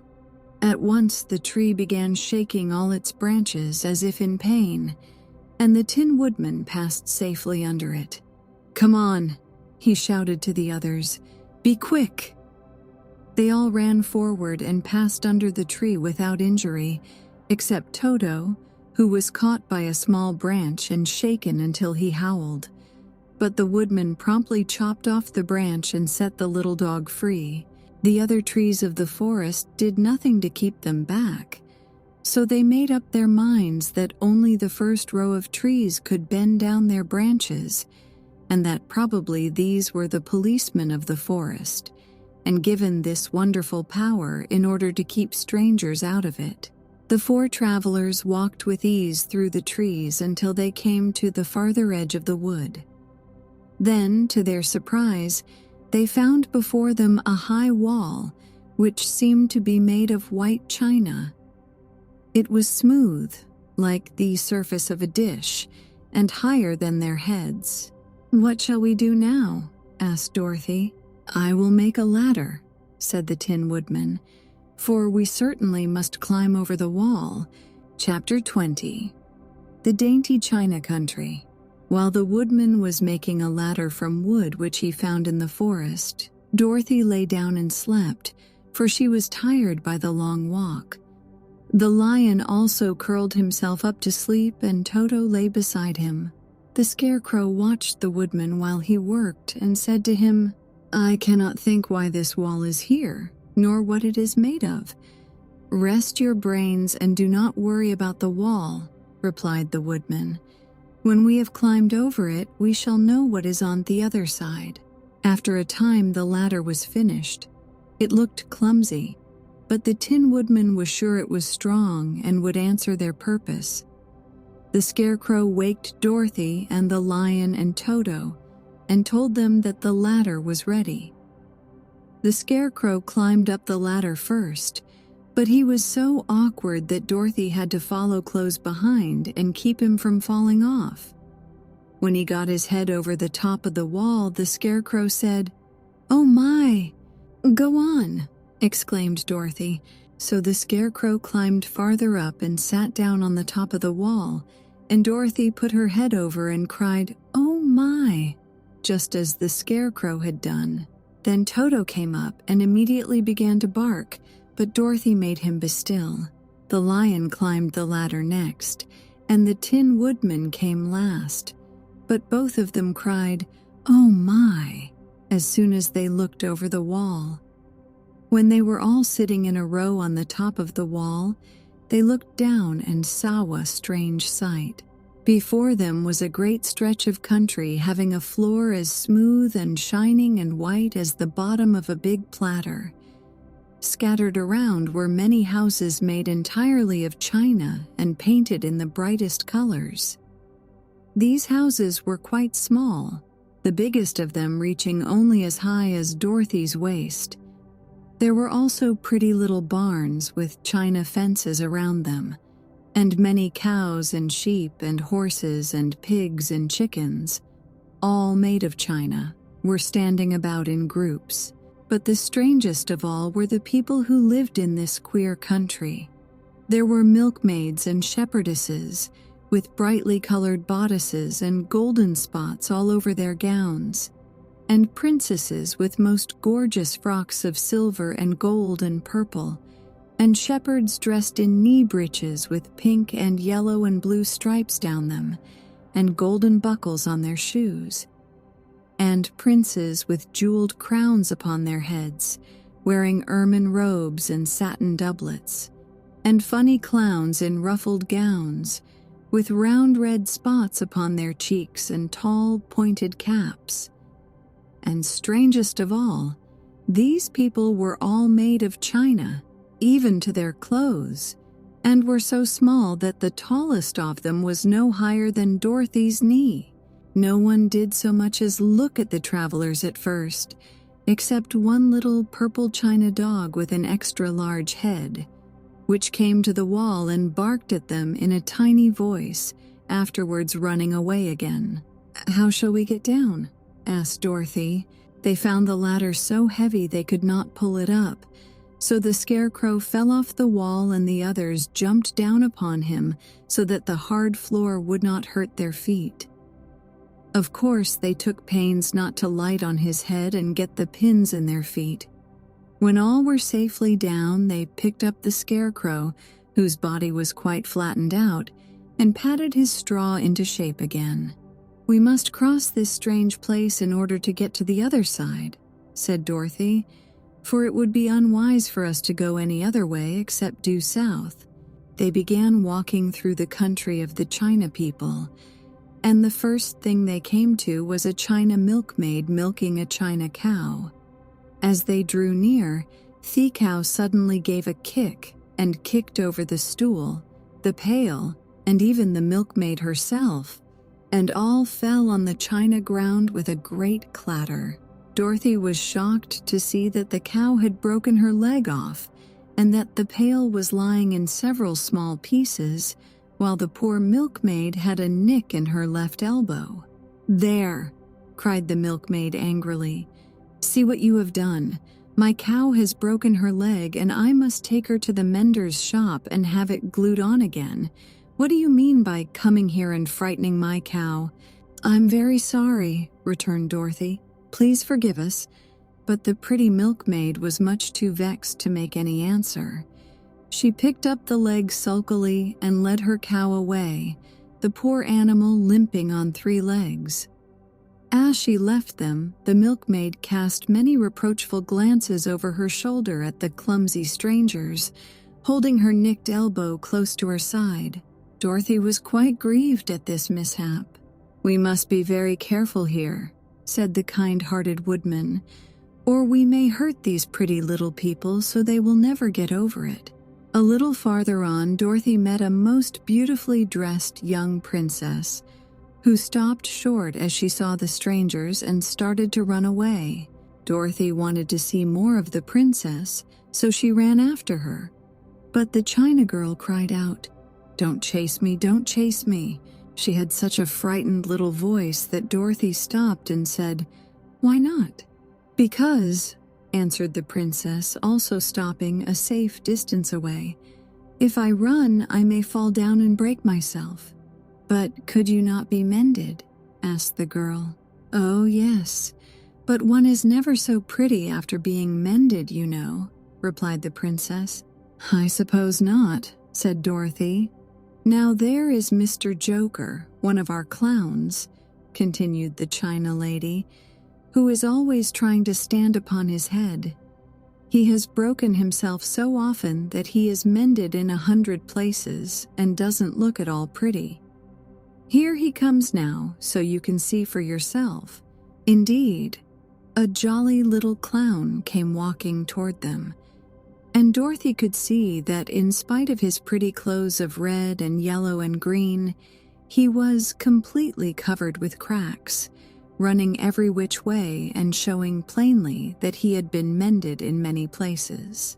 The clown put his hands in his pockets, and after puffing out his cheeks and nodding his head at them saucily, he said, "My lady fair, why do you stare at poor old Mr. Joker? You're quite as stiff and prim as if you'd eaten up a poker." "Be quiet, sir," said the princess.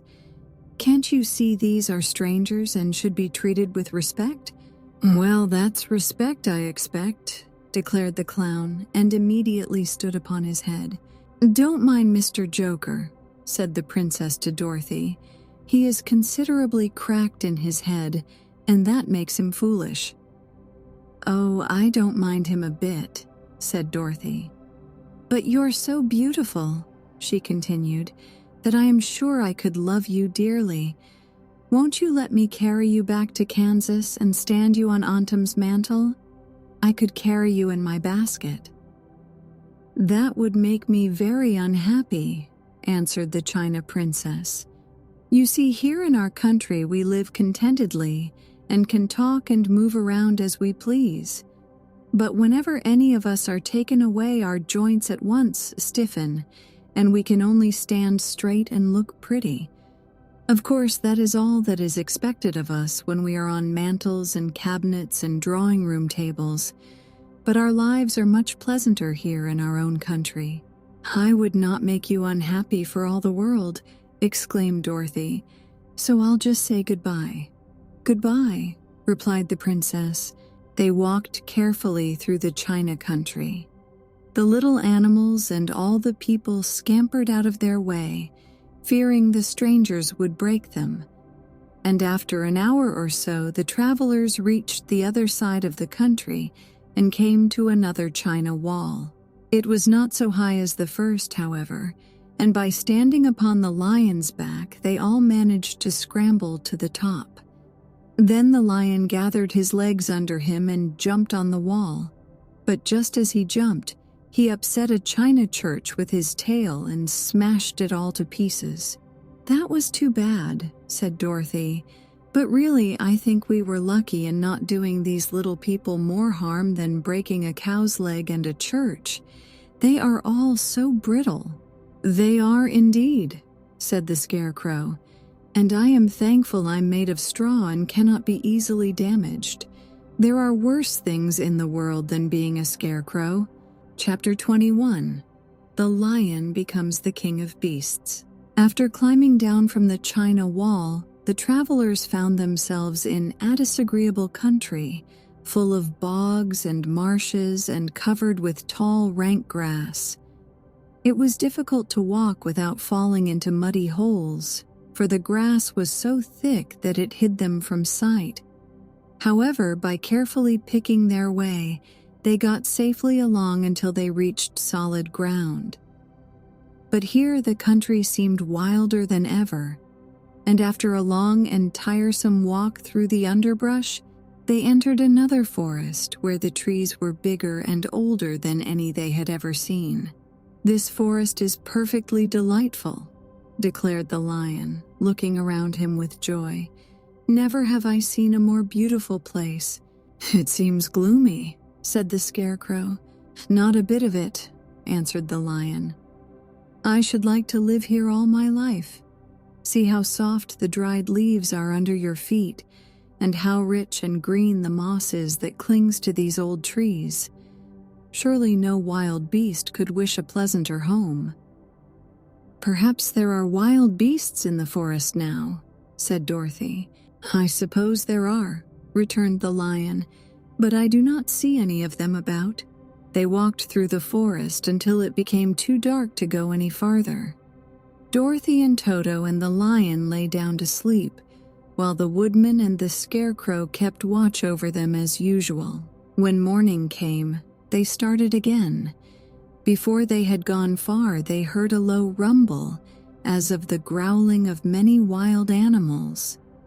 Toto whimpered a little, but none of the others was frightened, and they kept along the well-trodden path until they came to an opening in the wood, in which were gathered hundreds of beasts of every variety. There were tigers and elephants and bears and wolves and foxes and all the others in the natural history, and for a moment Dorothy was afraid. But the Lion explained that the animals were holding a meeting, and he judged by their snarling and growling that they were in great trouble. As he spoke, several of the beasts caught sight of him, and at once the great assemblage hushed as if by magic. The biggest of the tigers came up to the Lion and bowed, saying, "Welcome, O King of Beasts. You have come in good time to fight our enemy and bring peace to all the animals of the forest once more." "What is your trouble?" asked the Lion quietly. "We are all threatened," answered the tiger, "by a fierce enemy which has lately come into this forest. It is a most tremendous monster, like a great spider, with a body as big as an elephant and legs as long as a tree trunk. It has 8 of these long legs, and as the monster crawls through the forest, he seizes an animal with a leg and drags it to his mouth, where he eats it as a spider does a fly.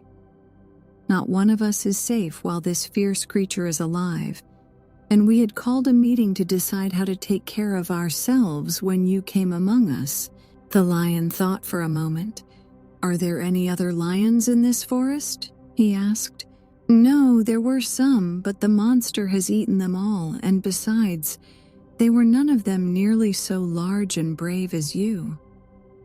"If I put an end to your enemy, will you bow down to me and obey me asking of the forest?" inquired the Lion. "We will do that gladly," returned the tiger, and all the other beasts roared with a mighty roar, "We will!" "Where is this great spider of yours now?" asked the Lion. "Yonder, among the oak trees," said the tiger, pointing with his forefoot. "Take good care of these friends of mine," said the Lion, "and I will go at once to fight the monster." He bade his comrades goodbye and marched proudly away to do battle with the enemy. The great spider was lying asleep when the Lion found him, and it looked sourly that its foe turned up his nose in disgust. Its legs were quite as long as the tiger had said, and its body covered with coarse black hair. It had a great mouth, with a row of sharp teeth a foot long, but its head was joined to the pudgy body by a neck as slender as a wasp's waist. This gave the Lion a hint of the best way to attack the creature, and as he knew it was easier to fight it asleep than awake, he gave a great spring and landed directly upon the monster's back. Then, with one blow of his heavy paw, all armed with sharp claws, he knocked the spider's head from its body. Jumping down, he watched it until the long legs stopped wiggling, when he knew it was quite dead. The Lion went back to the opening where the beasts of the forest were waiting for him, and said proudly, "You need fear your enemy no longer." Then the beasts bowed down to the Lion as their king, and he promised to come back and rule over them as soon as Dorothy was safely on her way to Kansas. Chapter 22. The Country of the Quadlings. The 4 travelers passed through the rest of the forest in safety, and when they came out from its gloom, saw before them a steep hill, covered from top to bottom with great pieces of rock. "That will be a hard climb," said the Scarecrow, "but we must get over the hill nevertheless." So he led the way and the others followed. They had nearly reached the first rock when they heard a rough voice cry out, "Keep back!" "Who are you?" asked the Scarecrow. Then a head showed itself over the rock and the same voice said, "This hill belongs to us, and we don't allow anyone to cross it." "But we must cross it," said the Scarecrow. "We're going to the country of the Quadlings." "But you shall not," replied the voice, and there stepped from behind the rock the strangest man the travelers had ever seen. He was quite short and stout and had a big head, which was flat at the top and supported by a thick neck full of wrinkles. But he had no arms at all. And seeing this, the Scarecrow did not fear that so helpless a creature could prevent them from climbing the hill. So he said, "I'm sorry not to do as you wish, but we must pass over your hill whether you like it or not." And he walked boldly forward. As quick as lightning, the man's head shot forward and his neck stretched out until the top of the head, where it was flat, struck the Scarecrow in the middle and sent him tumbling over and over down the hill. Almost as quickly as it came, the head went back to the body, and the man laughed harshly as he said, "It isn't as easy as you think." A chorus of boisterous laughter came from the other rocks, and Dorothy saw hundreds of the armless hammerheads upon the hillside, one behind every rock. The lion became quite angry at the laughter caused by the Scarecrow's mishap, and giving a loud roar that echoed like thunder, he dashed up the hill. Again a head shot swiftly out, and the great lion went rolling down the hill as if he had been struck by a cannonball. Dorothy ran down and helped the Scarecrow to his feet, and the lion came up to her, feeling rather bruised and sore, and said, "It is useless to fight people with shooting heads. No one can withstand them." "What can we do then?" she asked. "Call the winged monkeys," suggested the Tin Woodman. "You have still the right to command them once more." "Very well," she answered, and putting on the golden cap, shuddered the magic words. The monkeys were as prompt as ever, and in a few moments the entire band stood before her. "What are your commands?" inquired the king of the monkeys, bowing low.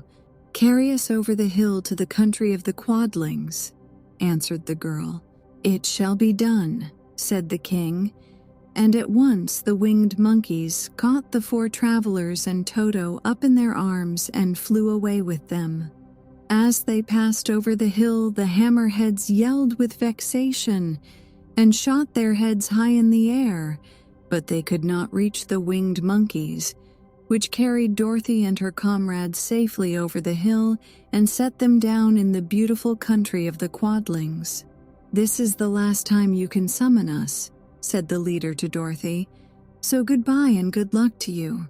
"Goodbye and thank you very much," returned the girl, and the monkeys rose into the air and were out of sight in a twinkling. The country of the Quadlings seemed rich and happy. There was field upon field of ripening grain, with well-paved roads running between, and pretty rippling brooks with strong bridges across them. The fences and houses and bridges were all painted bright red, just as they had been painted yellow in the country of the Winkies, and blue in the country of the Munchkins. The Quadlings themselves, who were short and fat and looked chubby and good-natured, were dressed all in red, which showed bright against the green grass and the yellowing grain. The monkeys had set them down near a farmhouse, and the 4 travelers walked up to it and knocked at the door. It was opened by the farmer's wife, and when Dorothy asked for something to eat, the woman gave them all a good dinner, with 3 kinds of cake and 4 kinds of cookies, and a bowl of milk for Toto. "How far is it to the castle of Glinda?" asked the child. "It is not a great way," answered the farmer's wife. "Take the road to the south, and you will soon reach it." Thanking the good woman, they started afresh and walked by the fields and across the pretty bridges until they saw before them a very beautiful castle. Before the gates were 3 young girls, dressed in handsome red uniforms trimmed with gold braid. And as Dorothy approached, one of them said to her, "Why have you come to the South Country?" "To see the good witch who rules here," she answered. "Will you take me to her? Let me have your name, and I will ask Glinda if she will receive you." They told who they were, and the girl soldier went into the castle. After a few moments, she came back to say that Dorothy and the others were to be admitted at once. Chapter 23. Glinda the Good Witch grants Dorothy's wish. Before they went to see Glinda, however, they were taken to a room of the castle, where Dorothy washed her face and combed her hair, and the lion shook the dust out of his mane, and the Scarecrow patted himself into his best shape, and the Woodman polished his tin and oiled his joints. When they were all quite presentable, they followed the soldier girl into a big room, where the witch Glinda sat upon a throne of rubies. She was both beautiful and young to their eyes. Her hair was a rich red in color and fell in flowing ringlets over her shoulders. Her dress was pure white, but her eyes were blue, and they looked kindly upon the little girl. "What can I do for you, my child?" she asked. Dorothy told the witch all her story, how the cyclone had brought her to the land of Oz, how she had found her companions, and of the wonderful adventures they had met with. "My greatest wish now," she added, "is to get back to Kansas, for Aunt Em will surely think something dreadful has happened to me, and that will make her put on mourning. And unless the crops are better this year than they were last, I am sure Uncle Henry cannot afford it." Glinda leaned forward and kissed the sweet upturned face of the loving little girl. "Bless your dear heart," she said. "I am sure I can tell you of a way to get back to Kansas."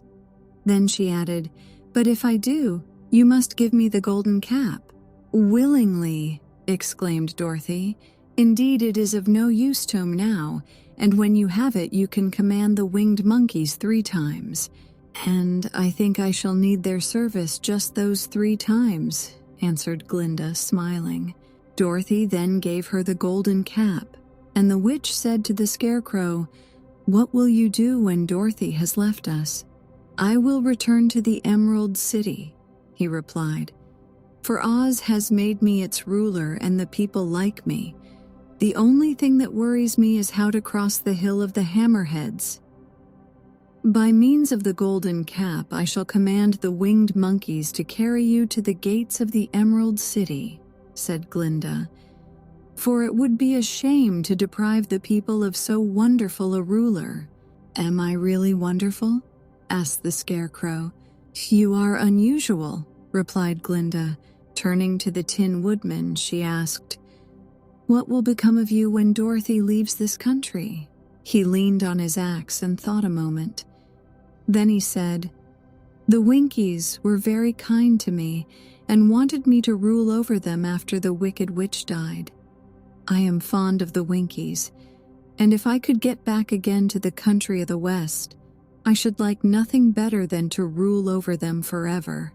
"My second command to the winged monkeys," said Glinda, "will be that they carry you safely to the land of the Winkies. Your brain may not be so large to look at as those of the Scarecrow, but you are really brighter than he is, when you are well polished, and I am sure you will rule the Winkies wisely and well." Then the witch looked at the big, shaggy lion and asked, "When Dorothy has returned to her own home, what will become of you?" "Over the Hill of the Hammerheads," he answered, "lies a grand old forest, and all the beasts that live there have made me their king." If I could only get back to this forest, I would pass my life very happily there." "My third command to the winged monkeys," said Glinda, "shall be to carry you to your forest. Then, having used up the powers of the golden cap, I shall give it to the king of the monkeys, that he and his band may thereafter be free forevermore." The Scarecrow and the Tin Woodman and the Lion now thanked the good witch earnestly for her kindness, and Dorothy exclaimed, "You are certainly as good as you are beautiful, but you have not yet told me how to get back to Kansas." "Your silver shoes will carry you over the desert," replied Glinda. "If you had known their power, you could have gone back to your Aunt Em the very first day you came to this country. But then I should not have had my wonderful brains," cried the Scarecrow. "I might have passed my whole life in the farmer's cornfield." "And I should not have had my lovely heart," said the Tin Woodman. "I might have stood and rusted in the forest till the end of the world." "And I should have lived a coward forever," declared the Lion, "and no beast in all the forest would have had a good word to say Tome." "This is all true," said Dorothy, "and I am glad I was of use to these good friends. But now that each of them has had what he most desired, and each is happy in having a kingdom to rule besides, I think I should like to go back to Kansas."